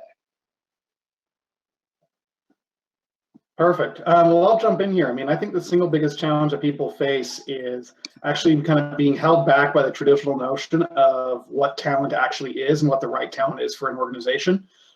because there's a talent supply and demand issue, and that has to cause you to think differently around kind of who could do the job that needs to be done, and to who can do it differently, just even if they don't have the perfect resume or perfect profile.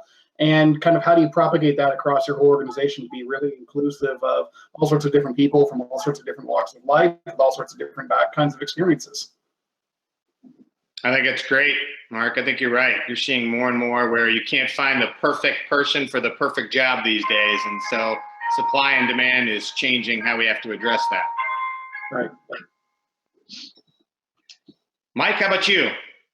Yeah, I think the biggest challenge for companies today is to change their mindset and how they think about going after talent. And instead of thinking about it as jobs and transactions and recruiters, to really think about what's the process that we need to find the right talent on an ongoing basis. So I think that starts with putting the right process together with the right plan, and that would it's hard to get started around what technology do we use, what's the process we're going to implement, and who's going to do that. I think you can put those three pieces in place.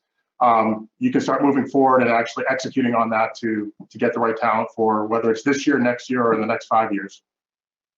Great, super helpful. How about you, John? What do you see?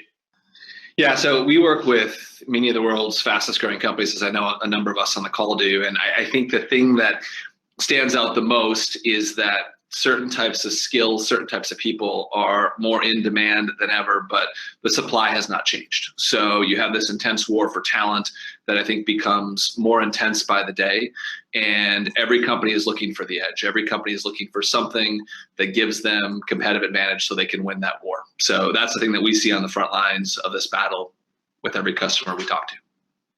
Yeah, I think I might even argue, and we'll talk a little more about it, I think the supply is even getting harder to find, right? But you're right, that equation continues to be forefront in the minds of folks doing hiring. It's great. Jason, how about you? Jeff, I think maybe I'll approach this a little bit differently, but I think one of the biggest challenges I'm seeing is just companies are slow to change. And this ability to adapt to the changing business, I think a lot of companies just aren't set up to do.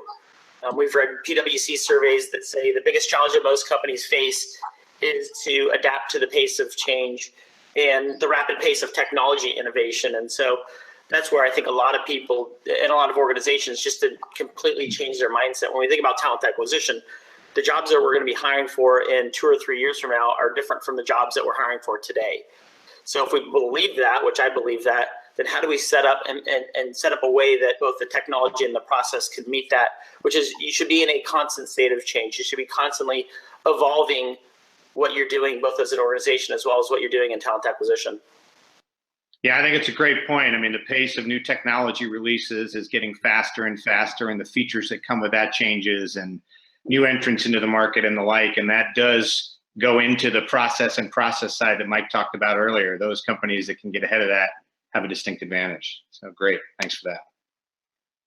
So I think, you guys touched on a few pieces. It is a candidate's market, right? And that's not going to change given the demand and supply dynamics we're facing now and in the future. If anything, I think we'd all agree that that's getting worse.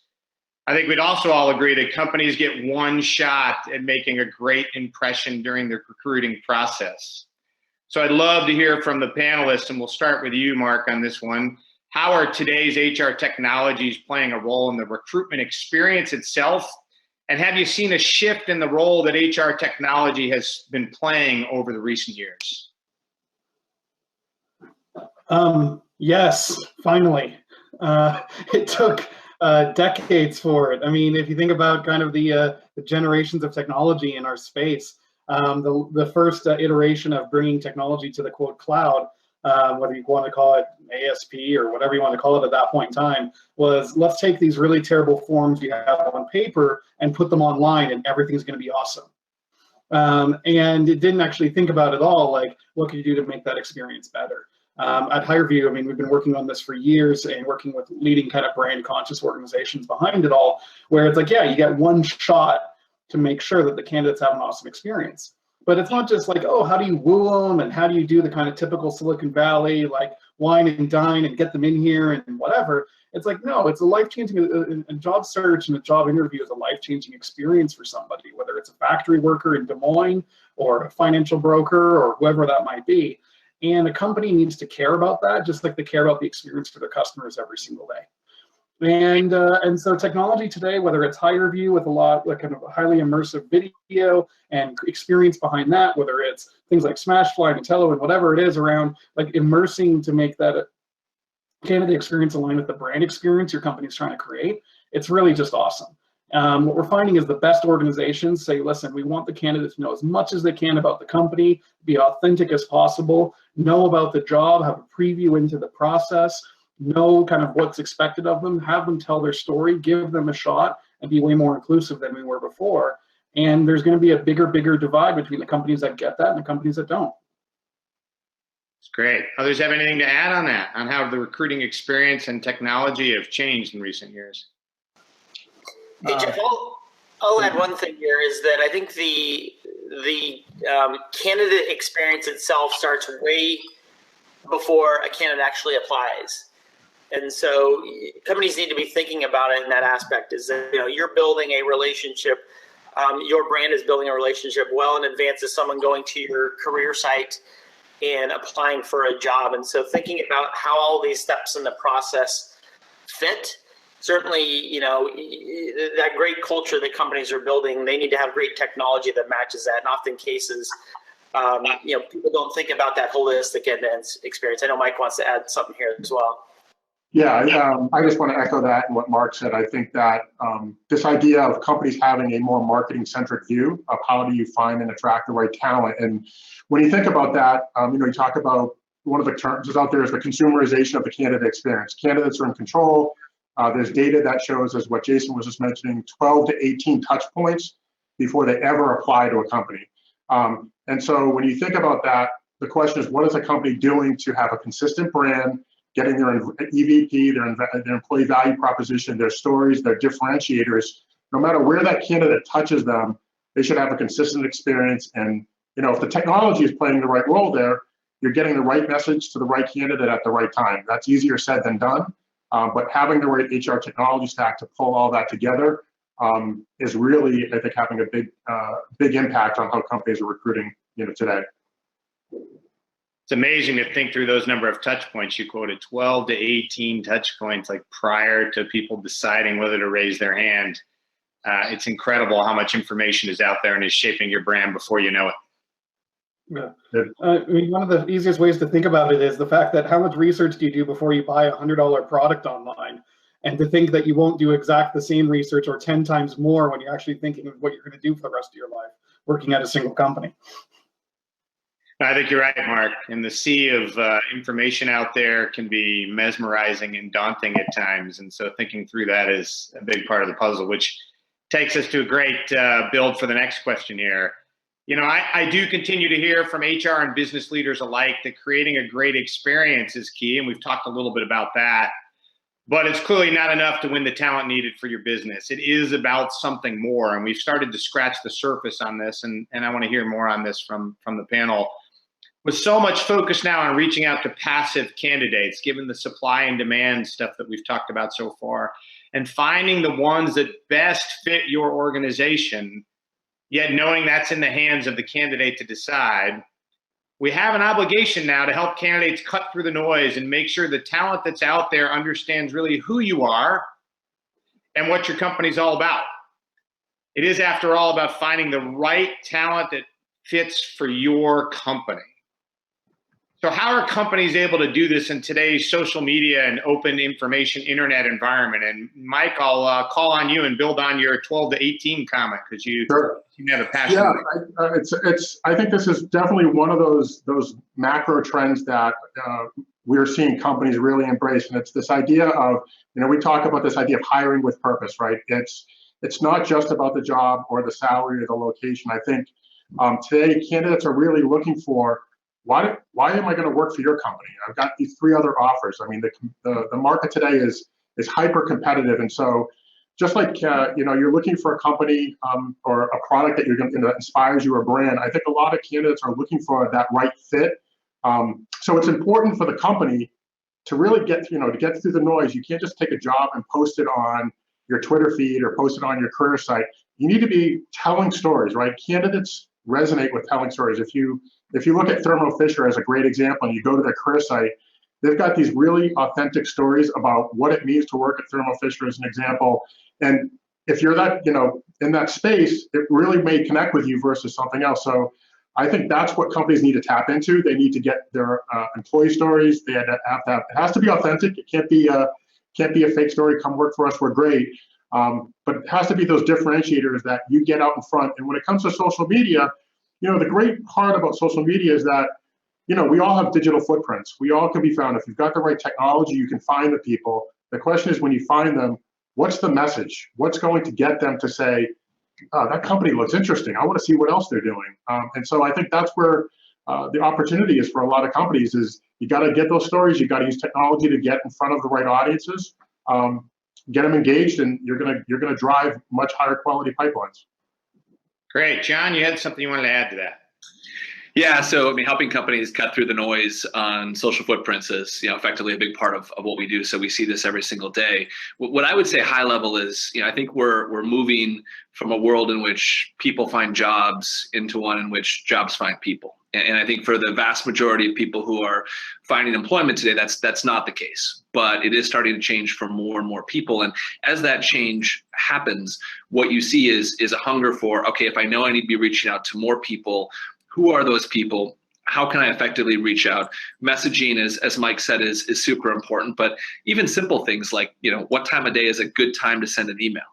Who should that email come from? And these are things that marketers and salespeople have A/B tested over the years to the infinite level, but these are just starting to hit recruiting. So I believe that recruiting in general can learn a lot from sales and marketing, and you'll see the approach to reaching out to candidates look more like a sales approach, look more like a marketing approach in the coming years. Great. Others have anything to add on that?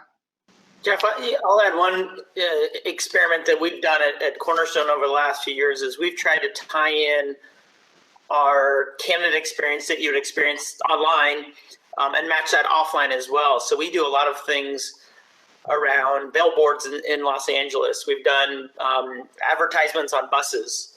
And part of that is to showcase the diversity of the talent and also the diversity of the roles. But I think as the other panelists that suggested is that you've got to, if you do those things, you also have to match it with a really great online experience, whether it's, social media, whether it's, figuring out the right time to approach them, whether it's through that candidate experience as well. The other thing that we try to do is personalize that experience. So when I come to the Cornerstone career site, I can type in the exact job that I want, and it's going to provide a number of positions that may match what I want personally to experience at the company. So I know we're all technology companies, and we certainly think technology is important, but I also think it's also important to match other aspects outside of technology and make it that true seamless experience. Because, I think as John has highlighted here, we gotta find where the candidates are. And that, jobs are going to find the candidates here. And so we got to spread our wings in lots of different ways and trying to think about it out of the box because it is hyper competitive.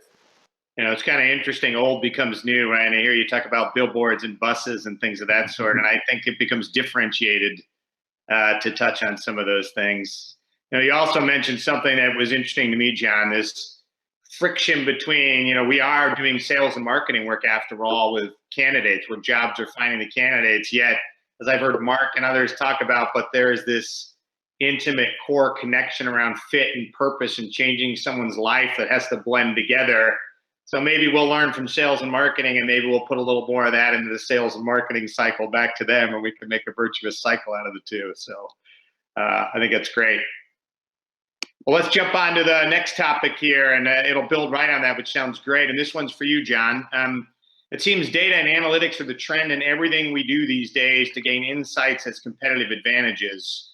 More and more you hear about software is less about the process it manages and the data it collects. So talk to me a little bit about what insights are most critical in the hiring process from your perspective and the customers you serve, and why, and then we'll open it up to the panel. Yeah, I think that from my standpoint in meeting with a lot of heads of talent, one of the things that I see is a hunger out there for more than just reporting, more than just, give me a sense of what happened in the past, but really moving to a world in which the newer vendors will start to predict the future. And I think that's something that's really, really critical when you think about the day-to-day of someone running recruiting inside of a company is, I want to know what's next. I want to be able to see around that corner coming up. And I think that the technology is getting there. I don't know that there's a clear sense yet of exactly what it will look like. But what we do know is that these companies are sitting on top of massive amounts of data. And they're using predictive technologies in other parts of their business, from retail to purchasing to marketing and advertising. And so I think it's only a matter of time until this hits recruiting. And I think one of the key aspects here is that our systems have to play well together, because if you've got your data in 5 or 6 disparate systems and they don't talk to one another, it's going to be really tough to get a unified and predictive view of the world. So I think a key thing is integrations and partnerships and people coming together collectively to realize that that will produce the best experience ultimately for the customer. Right. And Mark, I know you've been on this journey for a long time, from knowing you from our past. Talk to me a little bit about how you think about using data and the insights in this process. Yeah, no, it's I think our customers generally already suffer from an over deluge of data, right? Like if you think about, like, you're a large Fortune 100 company for hiring 50,000 people a year, you already have 10 to 12 million applicants for those roles, right? And so one thing that's been really exciting to me is, and for us as an organization, is how do you figure out, like, how do you go deeper into the data you already have, like the people you already have, the people that are already coming to you? Because if you can't find 50,000 hires out of 10 million applicants, you're not going to find 50,000 hires out of 12 million applicants, right? And it's like our teams are overwhelmed, our customers are overwhelmed, the recruiters are overwhelmed. And so I think there's a tremendous opportunity for a value creation inside of talent acquisition if you have a better way of making sense of it all. Right, like, it's like when you build out a data warehouse inside of your company and you're like, great, now we can build shinier reports of stuff that we have no idea what to interpret or what to handle or what to do about it. And so for us, it was a deluge of, oh, I have 100,000 interviews. Can you tell me which ones are the good ones? And we're like, that's actually a very interesting question to ask. Let us get back to you. And that was 3 years ago when we started getting really deep into machine learning and kind of being first to market around that.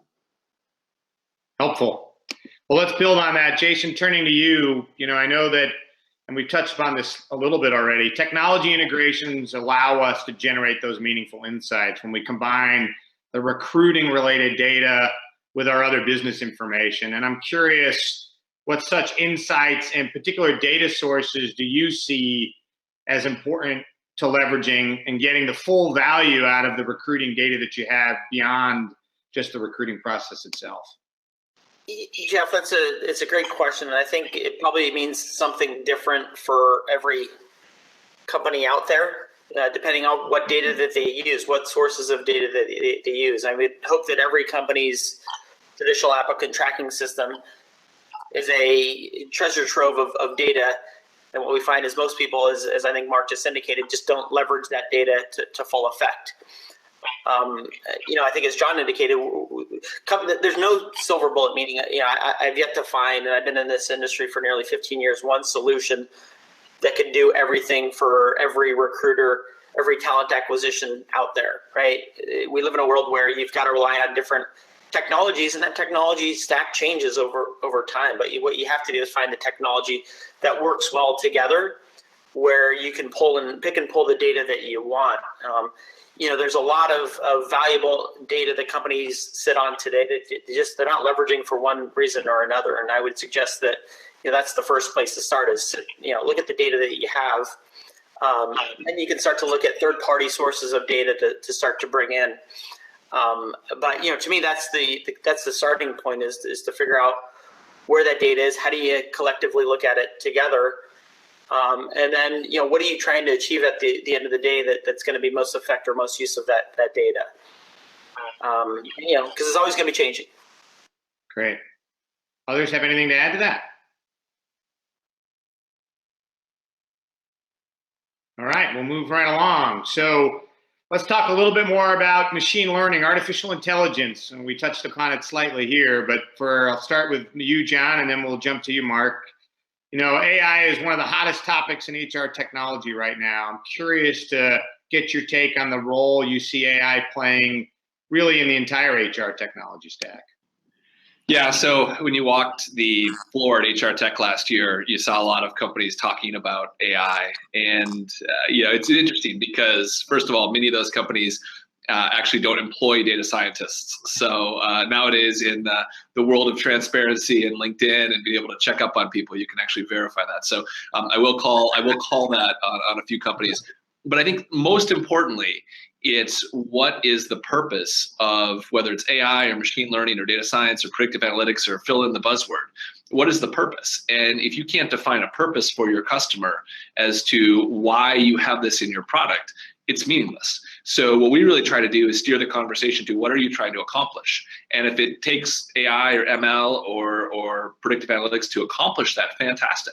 But at the same time, for many of the problems that are being solved or need to be solved, you don't need data science. And therefore, I think you're applying the wrong tool to the problem. So I think it gets into what are you trying to do and what technology do you need to solve it? And that's the core of a lot of the conversations we have with our customers. Great. Mark, what's your take?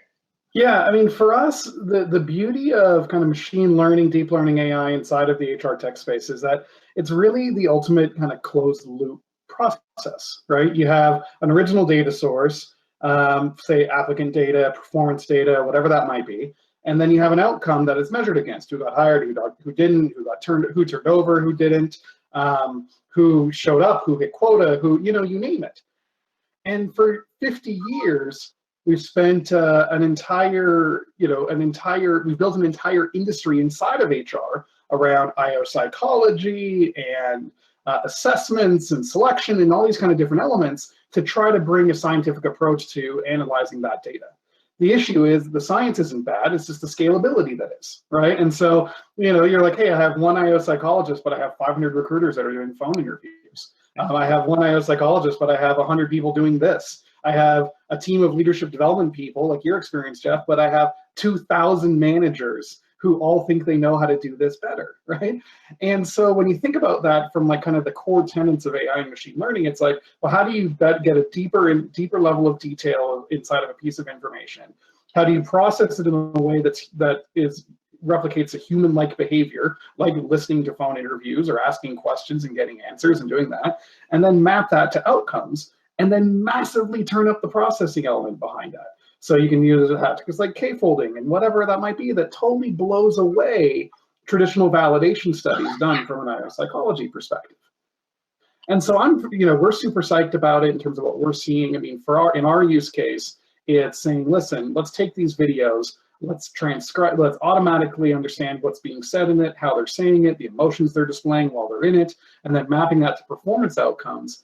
And it totally revolutionizes the way assessments have been done previously. And you can imagine the types of applicable use cases inside of our customer base, like what John does and what Mike does and what Jason's doing over at Cornerstone around your data warehouses and talent management systems and you name it.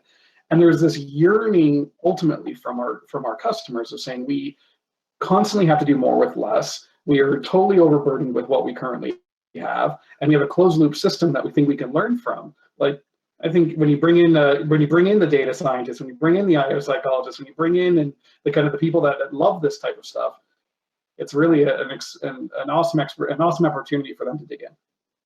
Well, I think we are getting to the point where we can put science to the art that is the space that we exist in. So it does feel like a little bit. I just want to comment on what John mentioned, that AI is like the new big data term. It's like, I need AI, we need AI, recruiting's the hate. It's like, so, what are you trying to do with it? Well, I don't know, make a better process. So I do think that there's a little bit of buzz around this idea of AI without companies are really thinking around like, how am I going to use that? And I think, Mark gave an example of, hey, if you can use certain technology to get better outcomes, it's great. But I think people should be, just a little bit weary of, what are you trying to do in terms of applying a technology if you don't know what the problem is. Good point. Yeah, Mike, I'll add on to that as well, which is, I think everyone's referring to AI as Siri or Alexa or something that's, this new thing that's speaking from the walls that's telling you to a question. And I'm not sure that's the ultimate answer. I mean, we have a Siri at my home, and the best use of Siri is to tell us jokes. And maybe that's what we need in talent acquisition, is someone to tell us jokes every once in a while. But the fact of the matter is, for us and our viewpoint at Cornerstone is AI needs to be infused into everything, either a recruiter or someone that's developing learning and training within an organization to supplement their job. Over time, it will change, but I think there's uses of AI technology today, which is delivering more insights and power to someone that maybe they weren't necessarily thinking about before. Right. Talent acquisition, maybe you have this great candidate, but as Mark suggested earlier, oftentimes today we don't have that perfect job and the perfect candidate that match. We got to be a little bit creative. And so that's where I think AI can start to help us, to tell us, hey, there's 5 other candidates that may fit that don't necessarily have that exact experience or that, what the IO psych wants to see, but has a skill set, has an experience level, and has some attributes that actually could match perfectly for the job. And that's where I think, even today, some things that we're doing in quote unquote AI or machine learning or choose your great buzzword can do today. And I think we're there today, but I think it's also going to look very different in the future. Well, I know we're wrapping up here time-wise, so I'm gonna call an audible and give you guys one last question. Take a moment and think about one phrase that you each think describes the future of TA technology. And while you're thinking about that, I'll call you guys. I will now do my thanks to the panel. This is a fantastic group of innovators that we've got here sharing their viewpoints with us. And I know that the audience is going to take away a lot from the conversation that we've had. So thank you for participating. And now we'll take your last phrase. I think I gave you as good a lead as I can. I'm going to start with you, John. What's your phrase? Oh, man, you put me on the spot. All I can come up with is a line from a song, I've seen the future and it's better there. So I'm just going to roll with that. I like it. I'll buy it. All right, Mark, how about you? It's going to continue to grow bigly. All right. I got a bunch of marketeers, I think, on here today. All right, Jason, how about you? Oh man, I am boring. I mean, it's changing. What we do today is what's going to be very different, and should be different even a year from now. Great, Mike. How about you bring us home? I'm not good at this either, but I'll just go with smarter connections. Like it. Well, thanks everybody. Been a great conversation, and I know the audience will enjoy it. It was my pleasure. Thank you, Jeff, John, Jason, Mark, and Mike for that great discussion. Remember to use hashtag #TalentOfTomorrow as you're watching these presentations and join the conversation and ask questions. If we can't get back to you live with an answer, we'll be answering all of the questions on the Smashfly blog, which is blog.smashfly.com, in a post-event recap. Last but certainly not least, we have Shelby Burkhart, Global Employer Brand Manager, here with us today, talking about War for Talent, or Fight for Fit, how fit drives retention and engagement. Shelby joined Thomson Reuters in 2014 and is currently the Global Employer Brand and Recruitment Marketing Manager. She develops the external recruitment messaging and go-to-market strategies to attract the most capable workers to Thomson Reuters globally. She also provides the vision and leadership for recruitment marketing campaigns across all 4 business units, with a heavy focus on digital and social media recruitment. Without further ado, here's Shelby. Hi, everyone. Thank you so much for joining today. As Lori mentioned, my name is Shelby Burkhart, and I'm the Global Talent Brand Manager for Thomson Reuters. I'm based here in Boston, Massachusetts, and I'm responsible for developing the external recruitment messaging and go-to-market strategies to help attract professionals who are the best fit for Thomson Reuters. During this webinar today, we're going to discuss how fit drives retention and engagement. You'll learn about the fundamental role that talent acquisition plays in screening for fit throughout the candidate journey in order to improve engagement, retention, and brand advocacy in the employee journey. Great talent that stays is driven by an alignment of values, mission, and goals. So how do you find that fit and fight for it? Josh Bersin recently declared that the war for talent is over and the talent won. But the war really isn't over yet. Even with the current low unemployment rate and all of the unfilled jobs, good talent still goes unnoticed, unreached, and uncourted. And many of them are probably unhappy. Think about transitioning veterans or hourly workers looking for an opportunity for growth, and even recent graduates who are still taking internships. Much of this talent today would tell you that they're also losing. So how can we create a win-win scenario for both our brands and the talent? It's time to forget about the war for talent and start focusing on the fight for fit.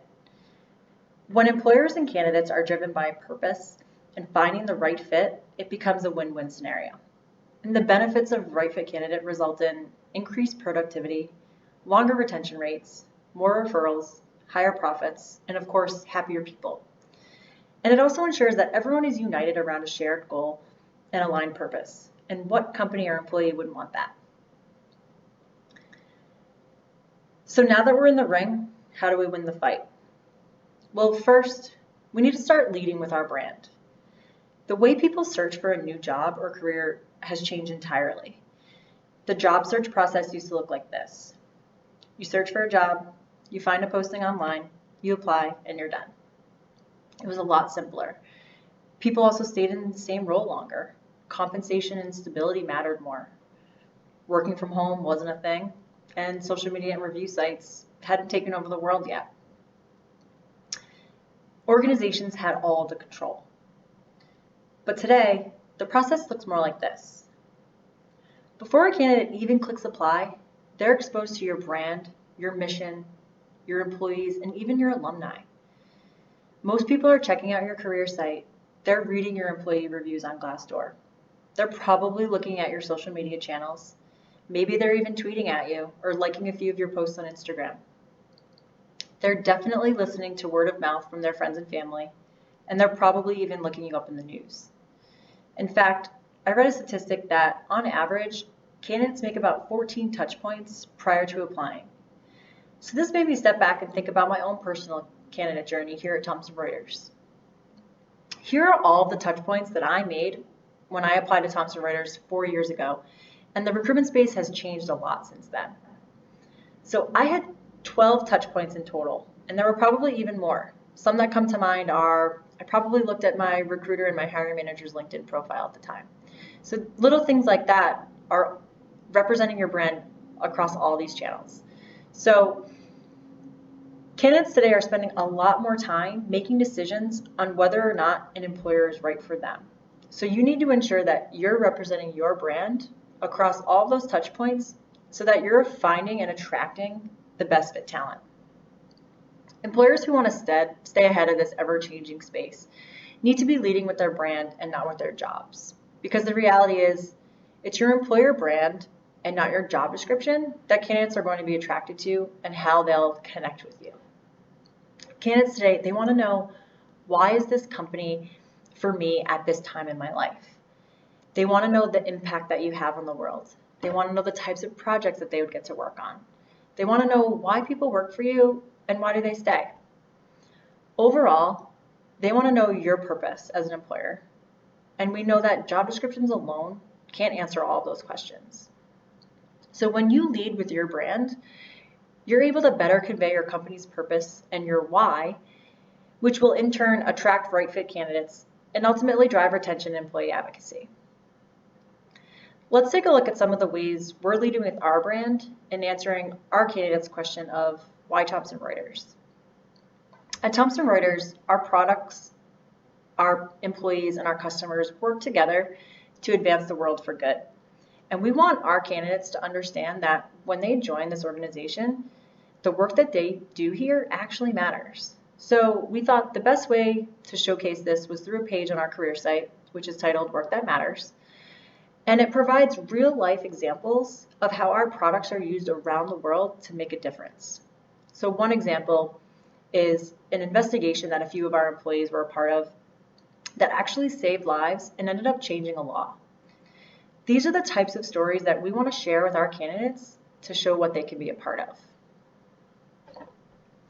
We also use social media to showcase our offices. So every Friday, we run a series across all of our social channels. It's called Featured Friday. And so what we do is we show a photo, whether it's the inside or the outside of the building, and of anywhere, one of our offices around the world.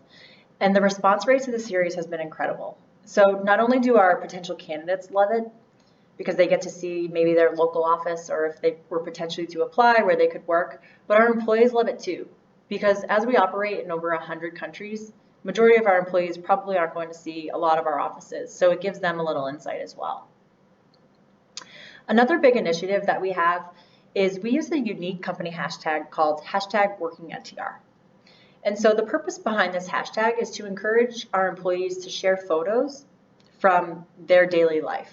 So it provides an authentic view into our organization because all the posts are coming straight from the employees. So our employees often share events that they attend or employee outings, volunteer initiatives, maybe just photos of their office. All of those real life examples just provide that candidate with authentic insight into the organization. We also use social media to showcase real life quotes and potentially even clips of videos from employee testimonials and employees that we've just connected with. And we do all of this because we believe authenticity is the best way for candidates to see the real us. And we hope that it helps them make the better decision regarding joining our organization, because we know that the best fit employees will be happier, and that will ultimately lead to better business results. So it's a win-win. The last example I have here is a blog post that we share with our candidates with the top 10 reasons to join Thomson Reuters. We came up with this list by reaching out to employees that we work with and asking them what they enjoy about working here and what would they share with others to encourage them to come work here. From there, we basically compiled the results and we selected the top 10 most common answers, which we now pulled into a blog post and share externally. Again, by providing this information, we're hoping that candidates can make more informed decisions. The next thing you need to do as a talent leader to win the fight for fit is to proactively build relationships. This is where both organizations and people need the most work. They need to make connections and learn about each other over time. It's not something that's going to happen overnight. So making the right hire and choosing the right company to work for can drastically improve business results and personal and professional success and happiness. So it's very important that we're proactive and not reactive. We need to build relationships with each other ahead of the work. So here are some examples of how we're building relationships with our potential candidates. Through our Talent Network newsletter, we're providing candidates with insight into our organization. On a quarterly basis, we'll send out our Talent Network newsletter with the latest posts about what it's like working at TR. We'll share some authentic employee stories, maybe some quotes or upcoming events, and of course the latest job opportunities. We also have the ability to target our audience to ensure that we're delivering the right message to the right candidate. So for example, we recently sent some information about our new technology center in Toronto to our technology talent network in Canada. And we ended up with over 100 applicants from this one announcement that was targeted to this relevant audience. So not only does this provide a more personalized experience for the candidate, but it ultimately leads to better fit hires. We also use Glassdoor and of course other review sites to encourage candidates to provide us with feedback. And we spend the time to make sure that we're reviewing their feedback and responding to them. It's so important that if they're spending the time to provide you with a detailed review, then we feel like we need to take the time to read it, respond to it, and follow up internally if we need to. And I know that this can take up a lot of time, but it's that extra step that builds that relationship with the candidate, and it can go a really long way. So I encourage you to take the time to reply to both the positive and the negative comments. You know, if someone complains that they had a horrible interview experience, don't just ignore it and hope it goes away. Respond to them. Ask them to follow up with the additional feedback. provide an email address where they can send additional information and let them know that, you're taking their feedback seriously. By acknowledging that negative comment, you've just provided them with an opportunity to change the way that they think about you as an employer. Typically, when we do outreach and we have them email us some more information, the first thing that the candidate will say is, "Thank you so much for responding to my comment. I honestly didn't think employers read these reviews." So they do notice, and when you respond and follow up, it definitely does go a long way. In this last example, we encourage relationship building through social media. And a lot of our recruiters have created their own work accounts on Twitter, Instagram, Facebook, for the sole purpose of just sharing what it's like to work here. So they're sharing photos from events, employee outings, photos from their offices, and just showing candidates what it would be like if they joined their team. And this has been so successful for us. And it also provides our corporate social media team with additional content to share in our corporate channels. To find the right fit, we need to figure out what our targeted audiences are looking for, and then dive deeper into what high priority leads are looking for. And to do that, you need to be tracking every candidate's unique journey with your brand across every potential channel. So with every interaction, you'll learn more about each person's interests, skills, actions. And I encourage you to start with your career site. Use Google Analytics and take that time to review the data behind the traffic to your website. See where your visitors are coming from, where they're landing, where they're going, what they're searching for. And then this will help you map their complete journey. And data alone is not enough. So you need to be able to turn that data into insights that you can use to make positive, impactful changes that will drive right fit hires. We actually analyze our data on a monthly basis and adjust our brand strategy accordingly. We recently took a look at what keywords our candidates were searching for on our career site and found out that the word internship was the #1 search term. It was essentially being searched almost on a daily basis. And so we took a step back and said, we have a landing page solely for internships. Why are they coming to the page? Why are they coming to our homepage and searching internship?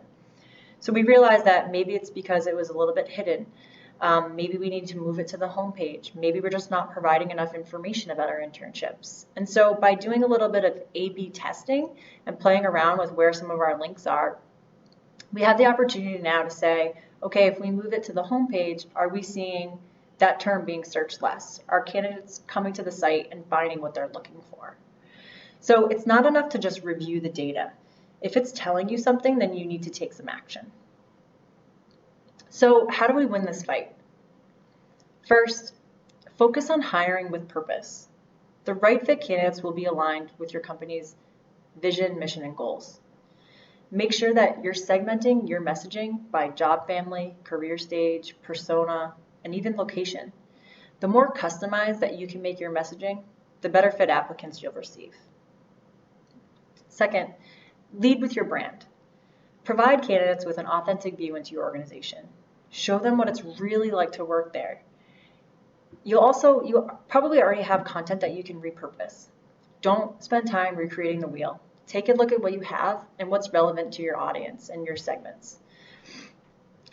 If you don't think that you have enough content, then send out a simple email to about 20 of your colleagues. Send them 5 questions and ask them to answer 2 honestly. I think you'd be surprised at the response rate, and you'll end up having 20 or 30 authentic posts for your social content or even on your career site. Third, engage with your candidates. Build relationships with them by reaching out to their reviews and reaching out to them on social media, their reviews, respond to them, encourage them to ask questions, get back to them, reply to their applications. You should also encourage your recruiters to create work-related social media profiles and have them engage with candidates and share authentic content. Last but not least, use data to adjust your strategy. By tracking your candidate's journey, you'll be able to understand what's important to them and where you need to focus your branding efforts. Thank you so much for your time today. I hope you all have a better understanding of how hiring with purpose impacts candidate attraction and employee engagement. I wish you all the best of luck in your brand journeys. And if you'd like to connect, feel free to reach out to me on LinkedIn or tweet me at Shelby Burkhardt on Twitter, and I'm happy to connect at any time. Thank you and have a great day. Thank you, everyone, for joining us here at Talent of Tomorrow, the business impact of hiring with purpose. You are all busy on Twitter, and I know there are some outstanding questions out there, so we'll be addressing those on our blog, which is blog.smashfly.com. So definitely go and check that out. We also will be sending you the recordings to each of these sessions in case you'd like to watch them again or share them with your colleagues. A big thank you to our sponsors, Cornerstone On Demand, Intello, HireVue, and Smashfly Technologies. Have a great day.